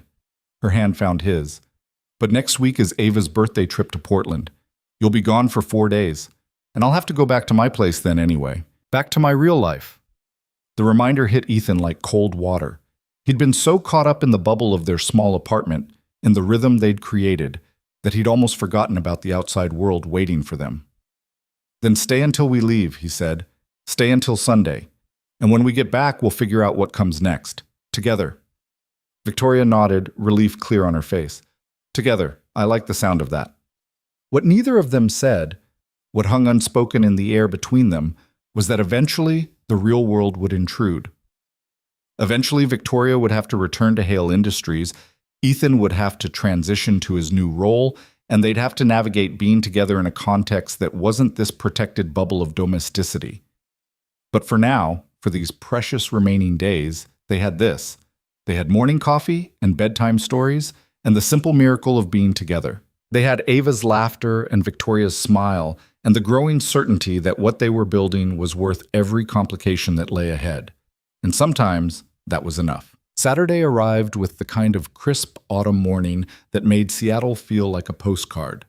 Ethan woke early to find Ava already awake, sitting at the kitchen table with Victoria, both of them hunched over a piece of paper covered in elaborate planning. "We're making a list," Ava announced when she saw him, "of all the things I want to do for my birthday." "It's quite extensive," Victoria added, looking up with amusement. "Apparently 7 is a very important age." "I'm going to be 7 next week, Daddy. That's almost 8, which is almost 10, which is basically a teenager." Ava's logic was impeccable in the way only a 6-year-old's could be. Ethan poured himself coffee, watching the two of them with something that felt dangerously close to contentment. Victoria had been with them for 9 days now, and somewhere along the way, the strangeness had worn off. She belonged here, in his kitchen, wearing his sweatshirt, helping his daughter plan a birthday party. "What's on this extensive list?" he asked. Ava consulted her paper with great seriousness. "Swimming at Grandma and Grandpa's pool, cake with chocolate frosting, presents, obviously, and Ms. Hale coming to my party." Ethan's coffee cup paused halfway to his mouth. "Sweetheart, Ms. Hale has work. She can't—" "Actually," Victoria interrupted, her eyes meeting his with something that looked like nervousness. "I was thinking I could drive down to Portland for the party, if that's okay." The kitchen went very quiet. Ava looked between them with the uncanny perception children sometimes possessed, sensing that something important was happening, even if she couldn't quite name what. "You want to come to Portland?" Ethan said carefully. "To meet my parents? At Ava's birthday party? Too much?" Victoria's confidence wavered. "I don't want to impose or make things complicated or see—" "Yes!" Ava shouted, bouncing in her chair. Yes, yes, yes, Miss Hale, you have to come. You have to meet Grandma and Grandpa and my cousins and see the pool and everything. Ethan set his coffee down, his heart hammering against his ribs. Meeting his parents meant introducing Victoria as more than his boss. It meant making this real in a way that couldn't be taken back. It meant his mother's inevitable interrogation, his father's protective assessment, his entire extended family witnessing whatever this was between them. Ethan? Victoria's voice was quiet. Say something. He looked at her, at this woman who had reorganized her company to give them a chance, who had spent 9 days in his cramped apartment without complaint, who was currently wearing mismatched socks and had Ava's purple crayon marks on her borrowed sweatshirt from an art project gone rogue yesterday. I would love for you to come, he said, and watched her face transform with relief. But I need to warn you, my mother is going to have questions. A lot of questions. And she's not subtle about asking them. I can handle questions. Victoria's smile turned wry. I've faced hostile board members and predatory investors. How bad can one mother be? Ethan and Ava exchanged a look. Your mom is pretty bad at the question thing, Daddy, Ava said diplomatically. She means well, Ethan defended weakly. She just cares a lot about everything, and she's been trying to set me up with women for 3 years. Victoria's eyebrow arched. Has she now? Church ladies, her book club friends' daughters, my high school girlfriend who's been divorced twice. Ethan ran a hand through his hair. She thinks I'm lonely. Are you? Victoria asked quietly. I was, he admitted. Until about 10 days ago. The moment stretched between them, heavy with meaning, until Ava broke it with her characteristic enthusiasm. So Ms. Hale is coming to my party. This is the best birthday ever, and it hasn't even happened yet. The rest of Saturday passed in a flurry of preparation. Ethan needed to pack for the Portland trip. Ava needed to decide which stuffed animals were making the journey, and Victoria needed to return to her penthouse to gather her own things. The plan was for her to drive down separately on Friday, arriving in time for the Saturday afternoon party. When Victoria's car service arrived Sunday morning to take her back to her apartment, the goodbye felt heavier than it should have for just a few days apart. I'll see you Friday, Victoria said, standing in the apartment doorway with the small bag of belongings Harrison had brought her. In Portland. In Portland, Ethan confirmed. Then, because Ava was in her room packing and they had a moment of privacy, he pulled Victoria close and kissed her. It was different from their previous kisses, less tentative, more certain, carrying the weight of a decision already made. I'm nervous, Victoria whispered against his lips, about meeting your parents, about this being real outside of this apartment. Me too, Ethan admitted, but we'll figure it out. We always do. She pulled back to look at him fully. When did you become the optimistic one? When I stopped pretending I didn't love you. Victoria's breath caught. It was the first time either of them had used that word since the night of the accident, when Ethan had said it thinking she couldn't hear. Now in the mundane light of a Sunday morning, it hung between them like a promise. Say it again, she whispered. I love you, Victoria Hale. I have loved you for 5 years, and I'm going to keep loving you when this gets complicated and messy and hard. Tears shimmered in her eyes. I love you too, and I have no idea what I'm doing, but I'm doing it anyway. They kissed again, and this time when they pulled apart, both of them were smiling through their tears. Go, Ethan said gently. Get your things. Rest in your own bed. I'll see you Friday. After she left, the apartment felt emptier than it had in over a week. Ava noticed immediately. It's weird without Ms. Hale here, she said, wandering into the living room. The apartment feels too quiet. I know, sweetheart, but we'll see her in a few days. Daddy? Ava climbed onto the couch beside him. Are you and Ms. Hale boyfriend and girlfriend now? Ethan's heart skipped. They'd been so careful, never overtly affectionate in front of Ava, maintaining the facade of boss and assistant even as the lines blurred. But 6-year-olds were more observant than adults gave them credit for. Would that be okay with you if we were? He asked carefully. Ava thought about this with her characteristic seriousness. Is she going to be my new mommy? The question hit Ethan like a freight train. Oh, sweetheart, no one is ever going to replace your mommy. What Mom and I had, what you and Mom had, that's always going to be special, and it's always going to be yours. But you like Ms. Hale the way you liked Mommy? I like her in a different way. What I feel for Ms. Hale doesn't take away from what I felt for your mom. They're both real. They both matter. Does that make sense? Ava leaned against him, her small body warm and solid. I think so. And I like Ms. Hale too. She's nice and she's pretty, and she remembers things about me. She does remember things about you, Ethan agreed, kissing the top of her head. She thinks you're pretty special. So it's okay if you're boyfriend and girlfriend. If you're okay with it, then yes, we're trying to figure out what that means. But whatever happens, you come first, always. You understand that?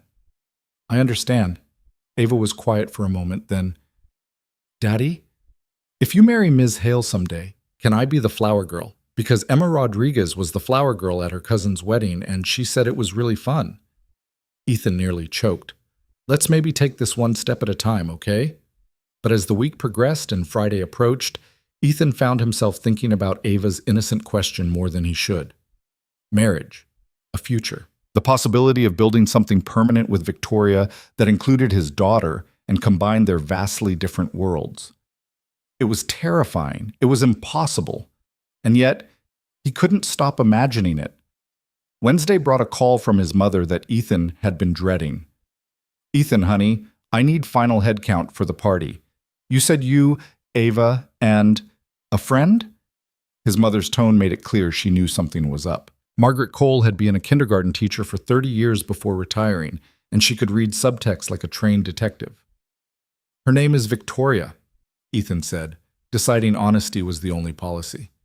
She's important to me, Mom. A long pause. Important how? Important in a way I haven't had since Sarah died. Another pause, longer this time. The Victoria you work for? Your boss, Victoria? It's complicated. I imagine it is.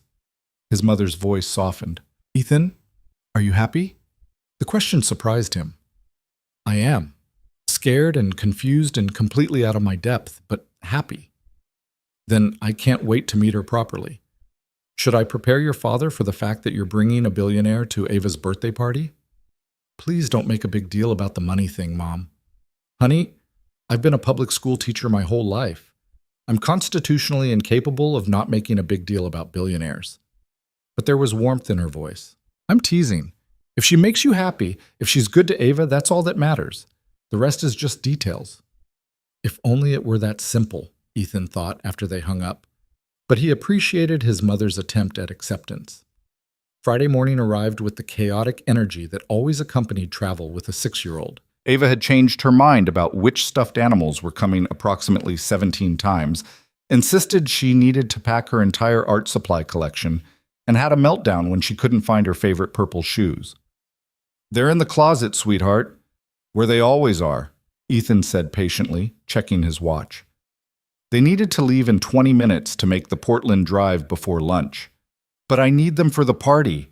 What if Miss Hale doesn't recognize me without my purple shoes? I think she'll recognize you just fine. His phone buzzed with a text from Victoria. Leaving Seattle now, should arrive around 2, trying not to be terrified, failing. He typed back, You faced down hostile board members when you were 25 and won. You can handle my parents.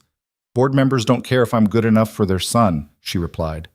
You're more than good enough, Ethan wrote. Trust me. The drive to Portland was familiar. 2.5 hours down I-5, crossing from Washington into Oregon, the landscape shifting from urban sprawl to forest to the Columbia River. Ava chattered for the first hour about her party, then fell asleep for the second, giving Ethan time alone with his thoughts. He was bringing Victoria home, to his parents' house, to his extended family, to the people who had known him when he married Sarah, who had supported him through her death, who had watched him rebuild his life piece by piece. They would see immediately what Victoria meant to him, and once they saw it, there would be no taking it back. His phone rang through the car's speakers. Harrison Hale. Harrison, what's up?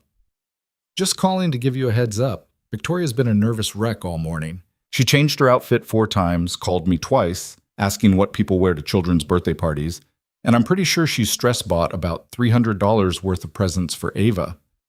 Despite his own nerves, Ethan smiled. She's overthinking this. She always overthinks when something actually matters to her. Harrison paused. Ethan, I'm trusting you with my sister. She doesn't let people in, and when she does, she goes all in. Just don't make me regret telling her to go for this. I won't. I promise. Good. Because I like you, but I love her. And if you hurt her, I know people who know people. Ethan laughed despite the underlying seriousness. Duly noted. They arrived at his parents' house in North Portland just after noon. The modest two-story home with its slightly overgrown garden and basketball hoop in the driveway represented everything Ethan had grown up with. Middle-class comfort, loud family dinners, love expressed through homemade meals and unsolicited advice. His mother was at the door before he'd even turned off the engine. Ava, my beautiful birthday girl. Margaret Cole swept her granddaughter into a hug the moment Ava emerged from the car. 7 years old. When did you get so grown up? I'm not 7 until tomorrow, Grandma. Close enough. Margaret looked over at Ethan, her expression softening. And my hardworking son. Come give your mother a hug. Ethan embraced his mother, breathing in her familiar scent of lavender and baking. Hi, Mom. Hi yourself. She pulled back to study his face. You look different, happier. I am happier. Good. She glanced at the driveway as if expecting someone else to materialize. And your friend? Victoria? When does she arrive? Around 2. She's driving down from Seattle. His mother's eyes sparkled with curiosity, but she didn't push. Well, come inside. Your father's in the backyard setting up the pool area, and your sister is somewhere making a disaster in my kitchen. The next 2 hours passed in a blur of family chaos. Ethan's younger sister, Emma, arrived with her husband and 2 kids, immediately launching into an interrogation about why Ethan looked suspiciously happy and whether this mysterious Victoria was actually a thing or just a work friend. She's a thing, Ava announced helpfully. Daddy and Ms. Hale are boyfriend and girlfriend, but they're taking it one step at a time. The entire kitchen went silent. Emma's jaw dropped. His mother looked triumphant. His father, who had just walked in for a glass of water, froze mid-step. Out of the mouths of babes, Margaret said gleefully. I knew it. I could hear it in your voice on the phone. Mom, don't mom me. You're bringing a woman to meet us at Ava's birthday party. That's a statement, Ethan. That's a she's important and I want you to know her statement. She is important, Ethan admitted, giving up any pretense of denial. She's really important. His father, David Cole, set down his water glass and crossed to his son. Then we'll treat her like family. That's what we do. The doorbell rang at 2:07 p.m., and Ethan's heart jumped into his throat. Ava squealed and ran for the door, but Ethan caught her gently. Let me get it, sweetheart. Remember, gentle and welcoming. He opened the door to find Victoria standing on his parents' porch, and for a moment he just stared. She'd dressed carefully, designer jeans and a simple cashmere sweater that probably cost more than his car payment, but nothing ostentatious. Her hair was down, her makeup minimal, and she was holding a gift bag that looked professionally wrapped. But what struck him most was her expression, vulnerable and hopeful and absolutely terrified. Hi, she said softly. Hi. Ethan stepped onto the porch, pulling the door mostly closed behind him to give them a moment of privacy. You okay? Honestly, I've given presentations to rooms full of hostile investors and felt less nervous than I do right now. Her hands tightened on the gift bag. What if they hate me? What if they think I'm wrong for you? What if... Ethan kissed her, cutting off the spiral of anxiety. When he pulled back, she looked steadier. They're going to love you, he said firmly, because I love you and they trust my judgment most of the time. Victoria took a shaky breath. Okay. I can do this. You can do this. He took her hand. Ready? She squeezed his fingers. Ready. The moment they walked inside, chaos erupted. Ava launched herself at Victoria with such enthusiasm that Ethan had to steady them both. His mother appeared from the kitchen, wiping her hands on a dish towel, her expression carefully neutral, but her eyes assessing everything. Emma and her family crowded into the hallway, curious and unsubtle. His father stood in the background, observing with the quiet intensity he brought to everything. Ms. Hale, you came. You really came. Ava was bouncing with joy. This is my grandma and grandpa, and that's Aunt Emma and Uncle James, and those are my cousins Tyler and Sophie. Victoria set down the gift bag and knelt carefully to Ava's level, mindful of her still healing ribs. I promised I'd come, didn't I? I always keep my promises. Everyone, Ethan said, his hand finding the small of Victoria's back. This is Victoria. Victoria, this is my family. His mother stepped forward first, extending her hand. Victoria, it's wonderful to finally meet you properly. I've heard so much about you over the years. All good things, I hope, Victoria said, shaking her hand. Mostly. Margaret's smile was warm, but her eyes were sharp. Ethan speaks very highly of you, both as his employer and as someone who's been kind to him and Ava. Your son is the best assistant I've ever had, and Ava is an exceptional child. You should be very proud. We are. His father moved forward, offering his own hand. David Cole, welcome to our home. The formality of the greeting seemed to ease something in Victoria. She shook his hand with the same professional confidence she brought to business meetings. Thank you for including me in your celebration. Ava grabbed Victoria's hand. Come see the backyard. Grandpa set up the pool, and there's going to be a water slide and everything. As Ava dragged Victoria toward the back door, Emma sidled up to Ethan with a knowing smirk. She's gorgeous and terrified and clearly into you. This is fascinating. Don't start, Ethan warned. Too late. I'm already imagining the wedding. Emma paused. Wait, you said she's your boss. How does that even work? It's complicated. She's restructuring, so I'll report to someone else. We're trying to do this the right way. The right way, Emma repeated, which involves bringing her home to meet the parents after, 2 weeks? We've known each other for 5 years, but you've been together for 2 weeks. It's complicated, Ethan said again, knowing how inadequate that sounded. Emma's expression softened. You look happy, though. Happier than I've seen you since Sarah. That counts for something. Through the window, Ethan could see Victoria in the backyard with Ava, being introduced to the pool setup. His daughter was chattering away, pointing at various features, and Victoria was listening with genuine interest, nodding and asking questions. The late afternoon sun caught her hair, and for a moment she looked almost relaxed. Then his mother appeared beside him. She's lovely, Ethan, and clearly smitten with you, even if she's trying to hide it. You can tell that after 5 minutes? I'm your mother. I can tell everything. Margaret watched Victoria through the window. But, honey, are you sure about this? The difference in your situations, the power dynamic, the attention this will bring? I'm sure, Ethan interrupted. I've never been more sure of anything. Yes, it's complicated. Yes, there are obstacles. But, Mom, when I thought I was losing her in that accident, nothing else mattered. Not the job, not the money, not what anyone would think. Just her. His mother's eyes filled with tears. That's how I knew your father was the one. When the thought of losing him hurt more than anything else possibly could. She squeezed his arm. Then I'm happy for you, and I'll make sure the rest of the family behaves themselves. Mostly. The party started at 3, and within minutes, the backyard was overrun with 7-year-olds and their parents. Ethan's extended family descended. Aunts, uncles, cousins, family friends who'd known him since childhood. Each one took their turn being introduced to Victoria, and Ethan watched her navigate the social complexity with the same skill she brought to business negotiations. But he could see the strain around her eyes, the way her smile became fixed when someone asked too many questions about her work, the slight tension in her shoulders when one of his cousins made an awkward joke about dating the boss. Around 4, he found her standing slightly apart from the crowd, watching Ava play in the pool with her cousins. You okay? He asked quietly. I'm fine, just catching my breath. Your family is enthusiastic. That's one word for it. Ethan moved closer, not quite touching her, but near enough that she could feel his presence. We can leave early if you need to. No, this is Ava's day. I'm not cutting it short.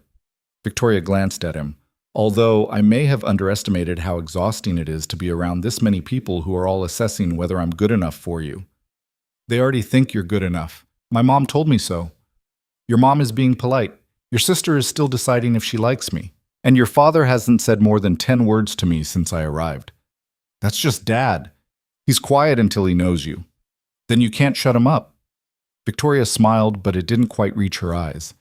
I want them to like me, Ethan. I want them to see that I'm serious about you, that this isn't just some whim or power trip or, hey. He turned her gently to face him, not caring who saw. They see you, the real you, and they're going to love you because I love you. Give it time. She leaned into him slightly, a gesture so small that anyone watching might miss it. But Ethan felt the trust in it, the vulnerability of letting him support her in front of his entire family. Okay, she whispered. Time. I can do that. The cake came out at 5, an elaborate chocolate creation that his mother had clearly spent hours on, decorated with purple frosting roses because purple was Ava's favorite color. Ava stood on a chair while everyone sang, her face glowing with joy, and when she blew out the candles, she looked directly at Victoria. I wished for something really good, Ava announced, but I can't tell you, or it won't come true. Later, after the cake was eaten and presents were opened and the other guests had filtered away, Ethan found his father and Victoria having a quiet conversation on the back porch. He hung back, not wanting to interrupt, but unable to resist listening. Ethan tells me you're a runner, his father was saying, that you did the Seattle Marathon 2 years ago. I did. Finished in just under 4 hours. Victoria sounded surprised that he knew this. It's how I clear my head when work gets overwhelming. I was never much for running, but I understand the need to clear your head. Teaching kindergarten for 35 years taught me that. David paused. My son is a good man, a great father, but he's been hurt, and he's got a daughter to think about. I know. Victoria's voice was steady. I'm not taking any of this lightly, Mr. Cole. What Ethan and I have is complicated and new and probably looks reckless from the outside. But I promise you, I would never do anything to hurt him or Ava. They're too important. That's what I needed to hear. David's tone softened.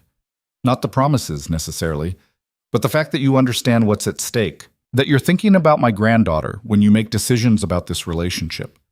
Ava is amazing. She's smart and kind and creative, and she deserves to have people in her life who show up for her. Victoria paused. I'm trying to be one of those people. I know I don't have experience with kids, and I work too much, and I'm probably going to mess up 100 times, but I'm trying. Trying is all any of us can do, David said. And from what I've seen today, you're doing just fine. Ethan stepped back, his throat tight with emotion. His father's approval meant everything, and hearing him give it to Victoria felt like a door opening to a future Ethan had barely let himself imagine. That evening, after Ava had crashed from sugar and excitement and been put to bed in the guest room, the adults gathered in the living room. Emma and her family had headed home, leaving just Ethan, his parents, and Victoria. So, Margaret said, pouring wine for everyone, how did you two actually get together? Ethan's been infuriatingly vague about the details. Ethan and Victoria exchanged a glance. They'd discussed this, how much to share, how to frame the story in a way that wouldn't invite judgment or concern. There was an accident, Ethan began. Victoria was in a car crash. I was following her and I got there first before the ambulance. His mother's hand flew to her mouth. Oh my goodness. When was this? 2 weeks ago, Victoria said quietly. A drunk driver ran a red light and T-boned my car. I was unconscious for a few minutes, and when I came to in the hospital, I realized that Ethan had been there, that he'd stayed with me. And you decided that the man who stayed with you during a trauma was someone you wanted to get to know better? Margaret's eyes were shrewd. It wasn't that simple, Victoria admitted. We'd worked together for 5 years. I noticed him long before the accident, but it took almost dying to give me the courage to admit that I'd been noticing him in a way that went beyond professional respect. And you? Margaret turned to her son. When did you know? Ethan thought about lying, about softening the truth to something more palatable. But Victoria deserved honesty. His parents deserved honesty. I've been in love with her for 5 years, he said simply, since the first year I worked for her. But I never thought I had a chance. She's Victoria Hale and I'm just... Don't, Victoria interrupted, her voice fierce. Don't minimize yourself. You're brilliant and kind and the best father I've ever seen. You're not just anything. The room went quiet. His mother was smiling, his father looked satisfied, and Ethan felt something in his chest expand with hope. Well then, Margaret said, raising her wine glass, to new beginnings. and to people brave enough to take chances on love. They all drank to that. Later, after his parents had gone to bed and the house had settled into quiet, Ethan walked Victoria out to her car. The Portland night was cool and clear, stars visible in a way they never were in Seattle. "Thank you for coming," Ethan said, taking both her hands in his. "I know today was a lot." "It was perfect," Victoria replied. "Overwhelming and terrifying and absolutely perfect." She squeezed his hands. "Your family is wonderful. Loud and nosy and full of opinions, but wonderful. They liked you. My dad doesn't have those kinds of conversations with people he doesn't trust." "What about you?" Victoria asked softly. "How are you feeling about all this? About me being here, meeting your family, making this real?" Ethan pulled her close, wrapping his arms around her carefully. "I'm feeling like this is the best decision I've ever made. Scary and complicated and completely worth it." She lifted her face to his, and he kissed her under the Portland stars, tasting wine and hope and the promise of a future they were building together. "I love you," Victoria whispered against his lips. "I know I said it before, but I need you to hear it again. I love you, Ethan Cole. And I'm all in on this. On us." "I love you too," he whispered back. "So much it scares me sometimes." "Good scared or bad scared?" "The best kind of scared. The kind that means something real is happening." They stood there for a long moment, holding each other in the quiet darkness, and Ethan thought about how much had changed in 2 weeks, how a car crash had shattered the careful distance he'd maintained for 5 years, how Victoria's confession in the hospital had opened a door he'd thought was permanently closed, how their time in his apartment had shown him that the impossible might actually be possible. Tomorrow was Ava's actual birthday. The family party would continue, and Victoria would be there, integrated into his world in a way that felt natural and right.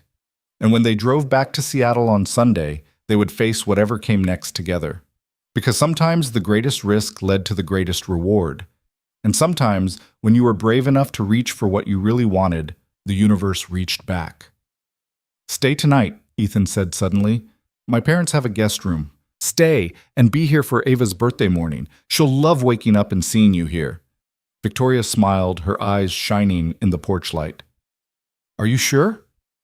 "I've never been more sure of anything." "Then yes," she said, "I'll stay." And as they walked back into the house hand in hand, Ethan felt the last piece of fear fall away. This was his future, Victoria and Ava, and the life they were building together. Complicated, messy, imperfect, and absolutely right. Ava's birthday morning arrived with the kind of perfect October sunshine that felt like a gift.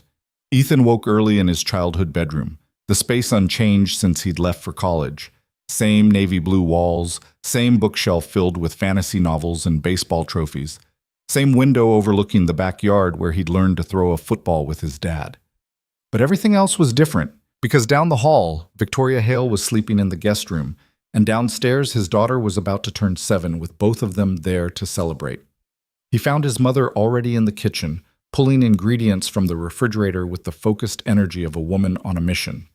"Birthday pancakes," she explained without looking up, "with chocolate chips and whipped cream just like Ava requested." Margaret glanced at him. "You're up early?" "Couldn't sleep." "Nervous about something?" His mother's tone was innocent, but her eyes were knowing. Ethan poured himself coffee. "Maybe. A little. This is all happening so fast, and I keep waiting for something to go wrong." Margaret set down the mixing bowl and came around the counter to face her son. "Ethan, honey, I've watched you rebuild your life from absolute devastation. I've seen you raise that little girl alone, work 2 jobs to make ends meet, sacrifice your own happiness over and over to give Ava stability. And you know what I've never seen until yesterday?" "What?" "You looking at someone the way you look at Victoria. Even with Sarah, as much as you loved her, there was always a part of you holding back. But with Victoria, you're all in, completely vulnerable, and that terrifies you." Ethan swallowed hard. "What if I mess this up? What if I'm not enough for her world? What if—" "Stop." His mother took his hand. "That woman drove 2.5 hours to attend a 7-year-old's birthday party. She sat through 3 hours of your nosy relatives interrogating her. She looked at you last night like you hung the moon. She's not going anywhere unless you push her away." I won't push her away. Then trust this. Trust her. Trust yourself. Margaret squeezed his hand. Now help me make these pancakes before your daughter wakes up and discovers we haven't started yet. They were halfway through mixing batter when Victoria appeared in the kitchen doorway, wearing yoga pants and an oversized sweater, her hair in a messy bun. She looked young and uncertain and absolutely beautiful. "Good morning," she said softly. "I hope I'm not intruding." "You're not intruding," Margaret said immediately. "Your family, come sit. Coffee?" Victoria's eyes widened slightly at the word family, but she nodded. "Coffee would be wonderful, thank you." As his mother bustled around making coffee, Ethan moved to Victoria's side. "Sleep okay?" "Eventually, your guest room bed is very comfortable." She lowered her voice. "I kept thinking about you down the hall, about how surreal this is." "Good surreal or bad surreal?" "The best kind." She glanced at his mother's back, then quickly kissed his cheek. "Thank you for asking me to stay." Ava's squeal from upstairs announced that the birthday girl was awake. Moments later, she thundered down the stairs in her purple pajamas, her hair sticking up in 7 different directions. "I'm 7! I'm actually 7! It's my birthday!" She launched herself at Ethan, who caught her and spun her around. "Happy birthday, sweetheart, 7 years old. When did you get so big?" "I've been growing, Daddy. That's what kids do." Ava spotted Victoria, and her face lit up even brighter. "Ms. Hale, you're still here. You didn't leave." "I wouldn't miss your birthday morning for anything," Victoria said, and Ava immediately transferred her hug to her, wrapping small arms around Victoria's waist with enough force to make her wince slightly. Ethan started to intervene, worried about Victoria's still healing ribs, but Victoria caught his eye and shook her head minutely. She held Ava close, her hand smoothing over his daughter's wild hair, and Ethan felt something in his chest crack open at the sight. Breakfast was chaos in the best way. Ava demanded to help make pancakes, which resulted in chocolate chips everywhere and batter on the ceiling. Victoria gamely joined in, following Ava's instructions on proper chocolate chip distribution with the same seriousness she'd bring to a board meeting. His mother supervised with amused tolerance, and his father appeared halfway through with a camera, documenting everything.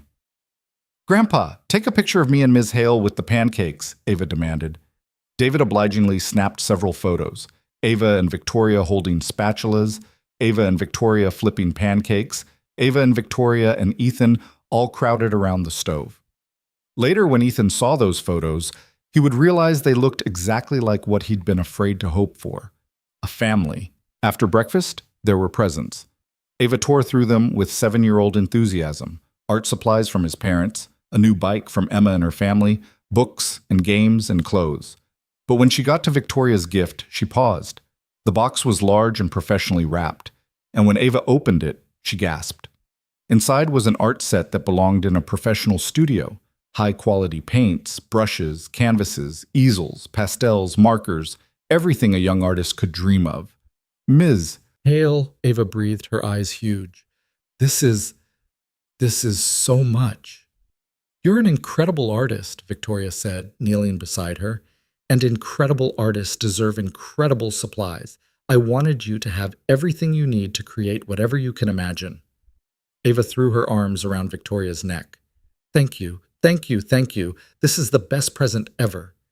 Over Ava's head, Victoria's eyes met Ethan's, and he saw the uncertainty there. Had she gone too far?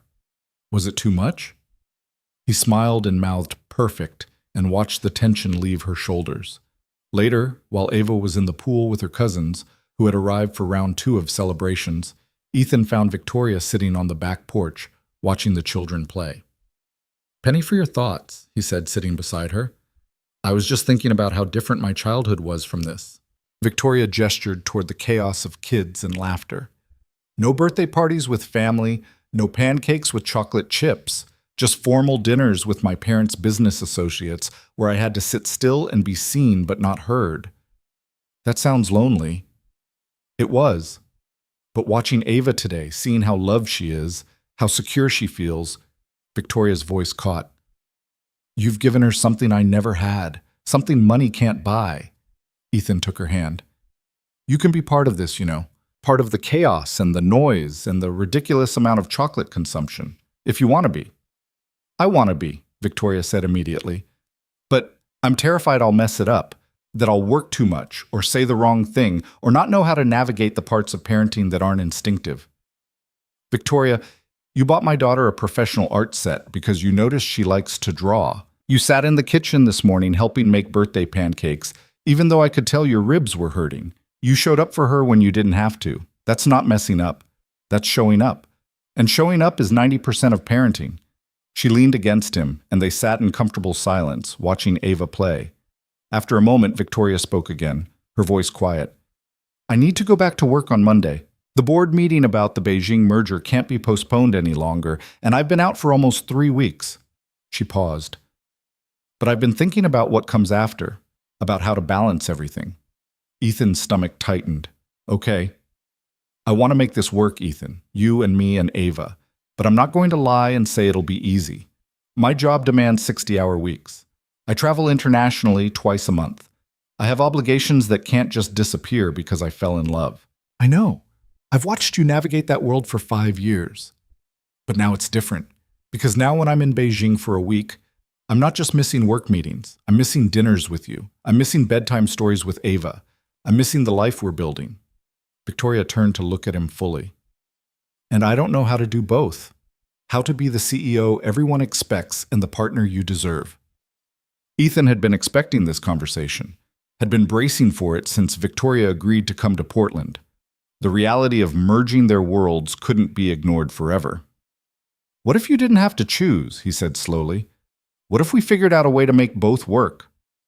How? I can't just stop traveling. I can't stop being who I am professionally. I'm not asking you to, but maybe we get creative. Maybe I bring Ava with me sometimes when you have to travel. Make it a mini adventure. Maybe we do video calls every night when you're away. Maybe we're honest with each other about when it's hard instead of pretending it's fine. Victoria's eyes searched his face. You'd really do that? Upend your life to accommodate mine? We'd be accommodating each other.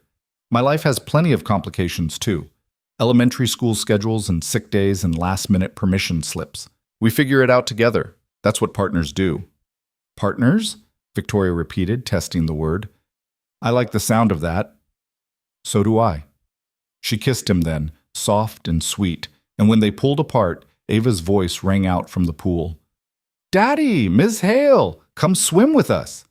They spent the rest of the afternoon in the water playing ridiculous games that Ava invented, eating too much birthday cake, and existing in the bubble of celebration. Victoria was cautious about her ribs, but game for everything, and Ethan's family accepted her presence with the easy warmth they'd always shown to people who mattered. That evening, after everyone had left and Ava had crashed hard from sugar and excitement, Ethan's parents insisted Victoria stay one more night rather than drive back to Seattle exhausted. We have the room, and it's the safe thing to do, Margaret said firmly. Besides, David wants to show you his garden in the morning. He's been growing tomatoes and he's insufferably proud of them. So Victoria stayed, and that night, after Ava was asleep, the 4 adults sat on the back porch under a blanket of stars. Can I ask you something? David said to Victoria. And I want an honest answer, not a polite one. Victoria straightened, her business demeanor snapping into place. Of course. What are your intentions with my son? The question hung in the air, blunt and direct. Margaret shot her husband a look, but didn't intervene. Victoria didn't hesitate. I intend to love him for as long as he'll let me. I intend to be a positive presence in Ava's life without trying to replace the mother she lost. I intend to navigate the complications of our different worlds with honesty and respect. And I intend to show up, even when it's hard, because they're worth showing up for. David studied her for a long moment, then nodded. That's a good answer. The right answer. Dad, Ethan started, but his father held up a hand. I'm not done. Victoria, you seem like a good woman.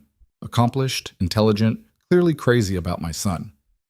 But you also live in a world of private jets and board meetings and billion-dollar decisions. That's not Ethan's world.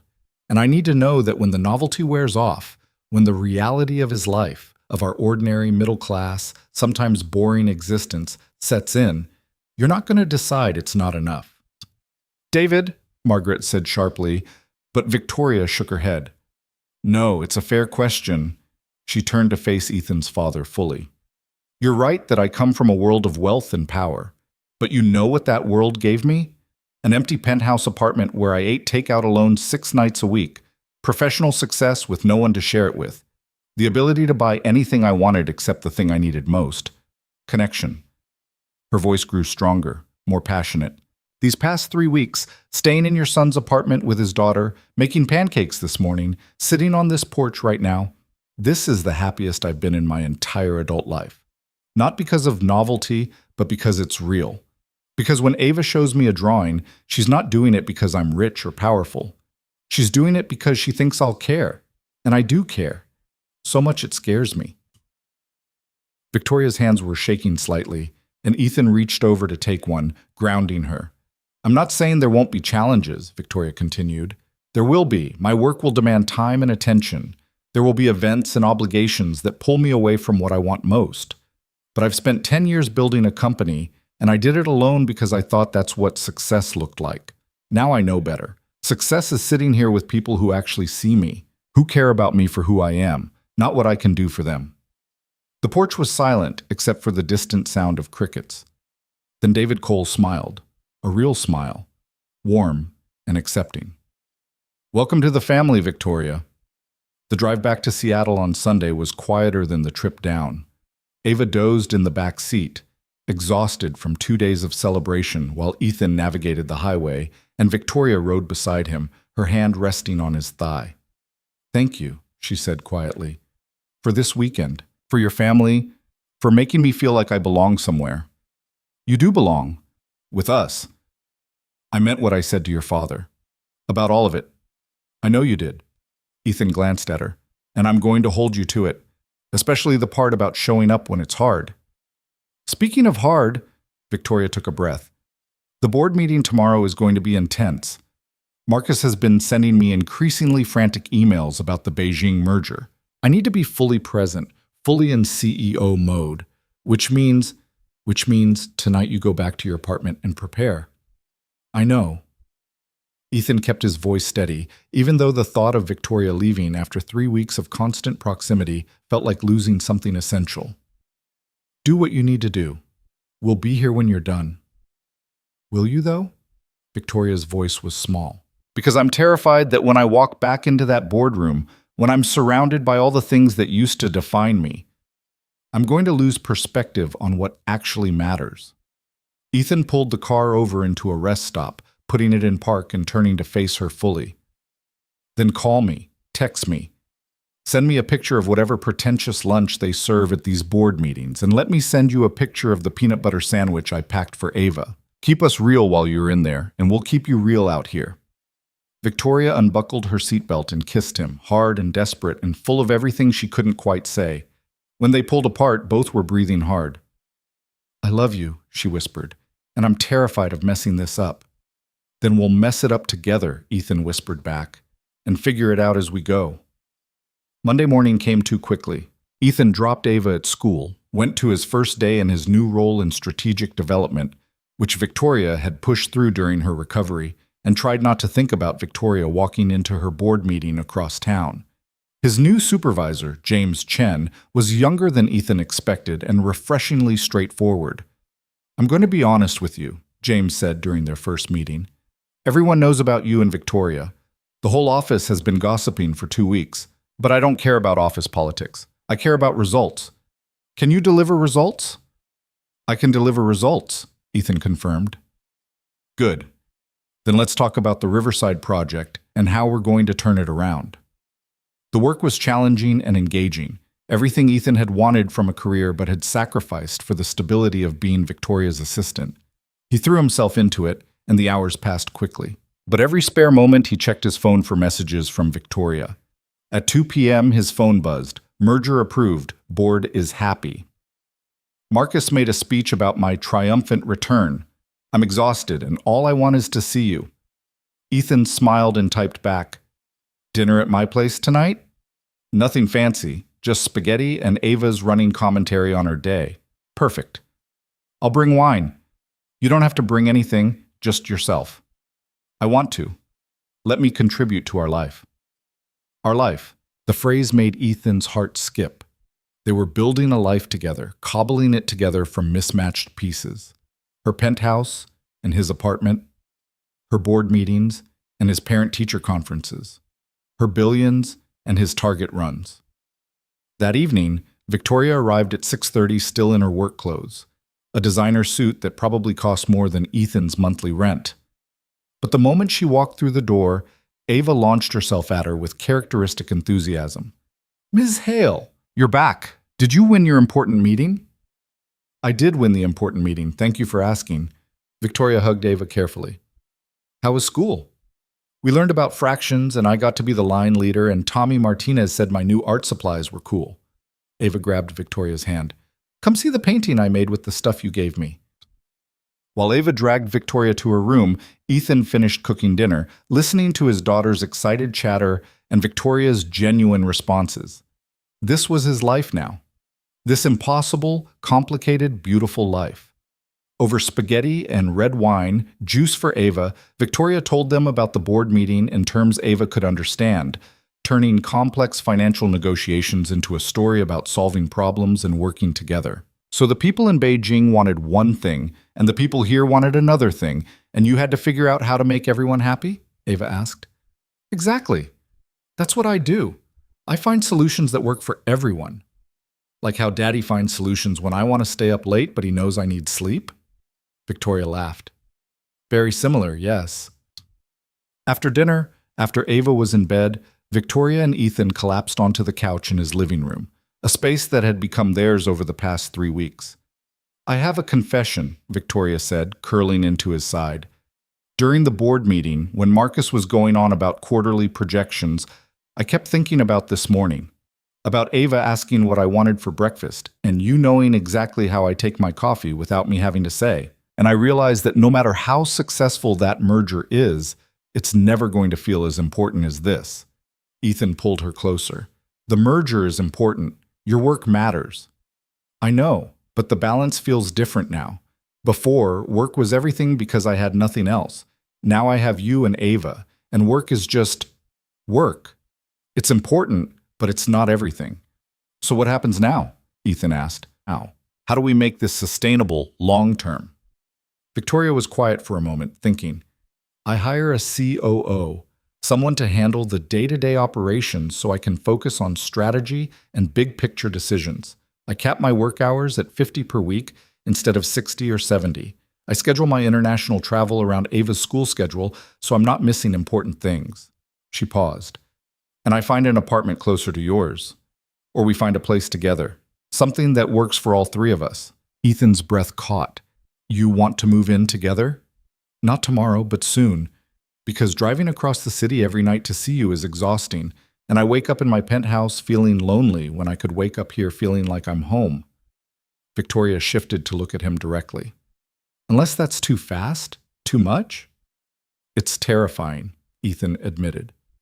"And I probably should say it's too fast, but the truth is I've felt more at home with you here these past 3 weeks than I have in years. So yes, let's find a place together. Let's build something that belongs to all of us." Victoria's eyes filled with tears. "Really?" "Really. We'll figure out the logistics and the timing and all the complicated parts. But yes, I want to build a life with you, Victoria Hale. The messy, complicated, beautiful kind of life." She kissed him then, and it tasted like promise and possibility and the future they were creating together.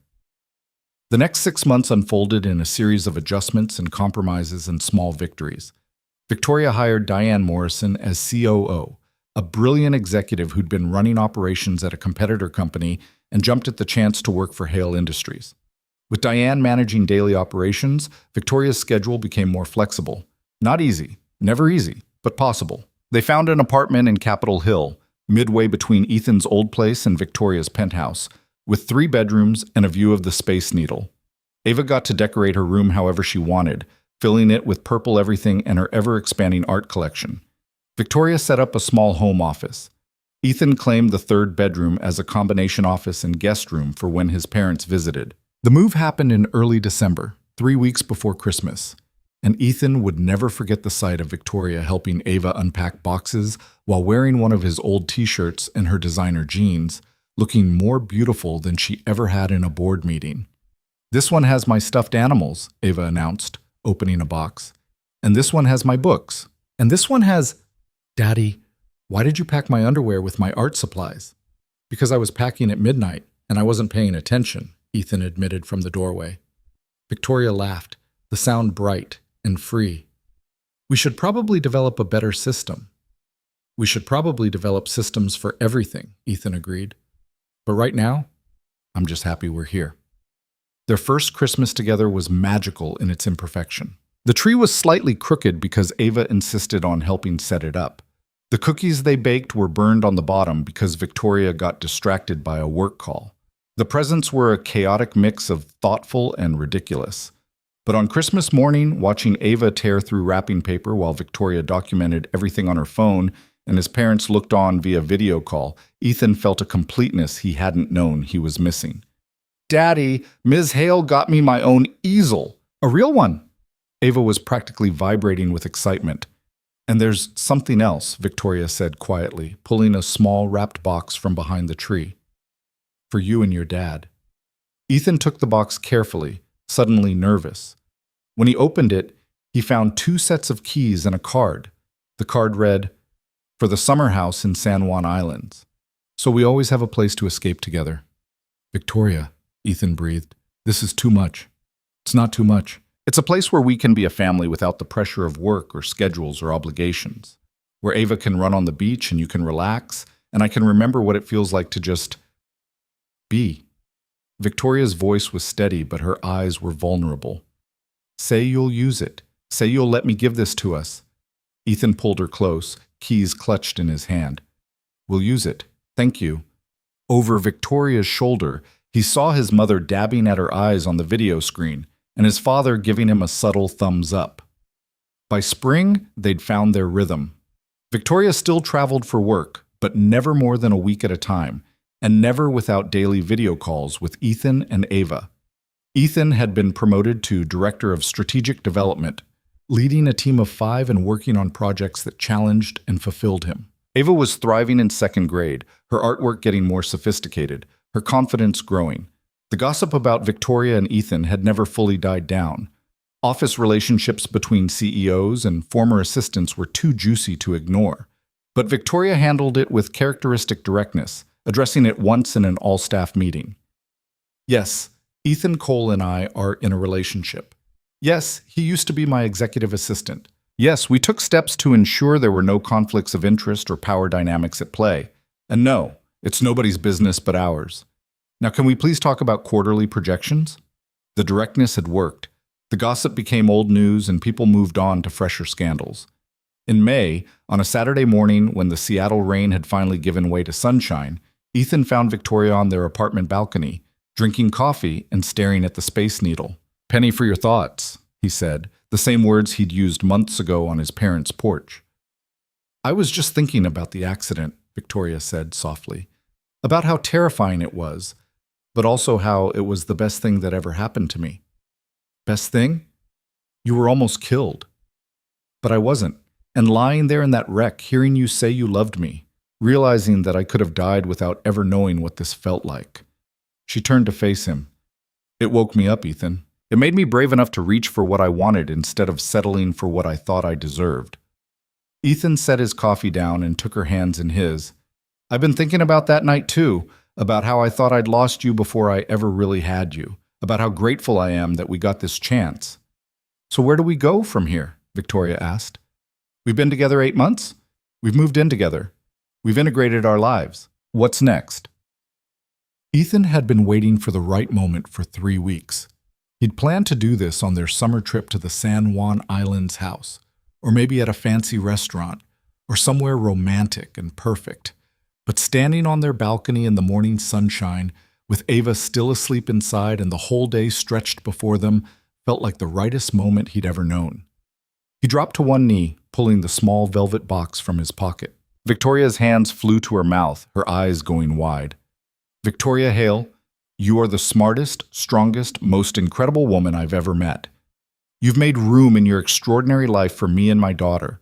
You've shown me that love doesn't have to look one way, that families can be built from choice and intention and showing up every single day. You've made me braver and happier and more whole than I ever thought possible after Sarah died." Ethan opened the box, revealing a simple diamond ring, elegant and classic, just like her. Will you marry me? Will you officially become part of this messy, complicated, beautiful family we're building? Tears streamed down Victoria's face. Yes, yes, 1,000 times yes. He slipped the ring on her finger, stood, and kissed her as the Seattle morning bloomed around them. When they pulled apart, both laughing and crying, they heard applause. Ava stood in the doorway, her hair a mess, her pajamas wrinkled, her face split by the biggest smile Ethan had ever seen. "You're going to be my mom!" Ava shrieked, launching herself at Victoria. "My real mom!" Victoria caught her, holding tight. "If that's okay with you, I know I can't replace the mom you had." "You're not replacing her," Ava said with the wisdom that sometimes came from children. "You're just being here now. And I'm really happy you're here." The three of them stood on the balcony, wrapped in each other, and Ethan felt the final piece of his broken heart click into place. This was his family, his future, the life he'd built from the wreckage of loss and the courage to hope for something more. The wedding happened 6 months later, in October, exactly 1 year after the accident that had changed everything. They kept it small, just family and close friends, held at the San Juan Islands house with the water as their backdrop. Ava was the flower girl, wearing a purple dress she'd helped design and carrying a basket of roses.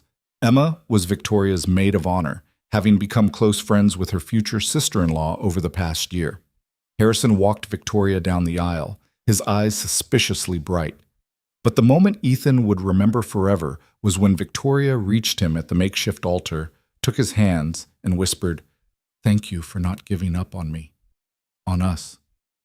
"Never," he whispered back. "Not in a million years." The vows they wrote themselves, speaking truths about imperfect love and chosen family, and building something beautiful from the most unlikely circumstances.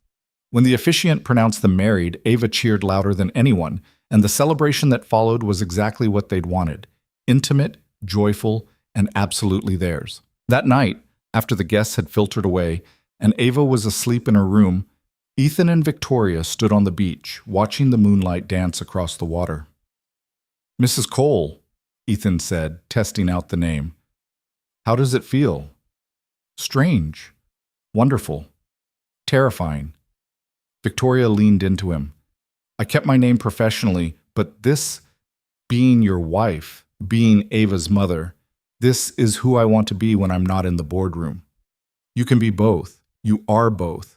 I know. And that's the gift you gave me, Ethan. The permission to be whole, to be the CEO and the wife and the mother and the woman who just wants to stand on a beach with the person she loves most in the world." They stood in comfortable silence, and Ethan thought about the journey that had brought them here. A car crash. A confession. 3 weeks in a cramped apartment. A birthday party in Portland. Every choice, every risk, every moment of vulnerability had built toward this. "Do you ever wonder what would have happened if that truck hadn't hit your car?" he asked quietly. Victoria considered this. "Sometimes. But then I think about how I was living before, going through the motions, achieving everything and feeling nothing. I think I would have kept doing that forever, too afraid to reach for what I really wanted. So no, I don't regret the accident. I regret that it took something that dramatic to wake me up, but I don't regret where it led. To this," Ethan said, gesturing to the house, to the life they'd built, to the future stretching before them. "To this," Victoria agreed, "to us, to family, to love that doesn't make sense on paper but feels right in every way that matters." From the house, they heard Ava calling, "Daddy, Mom, come inside. I can't sleep and I want to show you the wedding picture I drew." Victoria's breath caught at the word Mom, and Ethan saw tears shimmer in her eyes. "Our daughter is calling," she said, her voice thick with emotion. "Our daughter," Ethan repeated, taking her hand. "Come on, Mrs. Cole. Let's see what masterpiece she's created now." They walked back toward the house, toward the light spilling from windows, toward the sound of Ava's voice, toward the life they'd chosen to build together. Behind them, the ocean whispered against the shore, constant and eternal. Before them, the future waited, uncertain, complicated, full of challenges they'd face together. And in that moment, walking hand in hand with the woman he loved, About to see the daughter who'd accepted her as family without hesitation, Ethan knew with absolute certainty that he wouldn't change a single thing. Sometimes the greatest love stories began in the most unexpected moments. Sometimes it took almost losing everything to find what really mattered. And sometimes when you were brave enough to speak the truth you'd been hiding, the universe gave you exactly what you needed. Not a fairy tale, not perfection, just real, messy, beautiful love. The kind worth fighting for. The kind worth building a life around. The kind that transformed 3 separate people into a family. And that, Ethan thought as Victoria squeezed his hand and Ava threw the door open with a flourish, was the only kind of love that really mattered. The kind you chose every single day. The kind that showed up. The kind that stayed.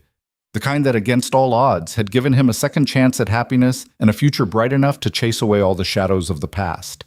They stepped into the house together, ready for whatever came next, knowing that as long as they faced it together, they could handle anything.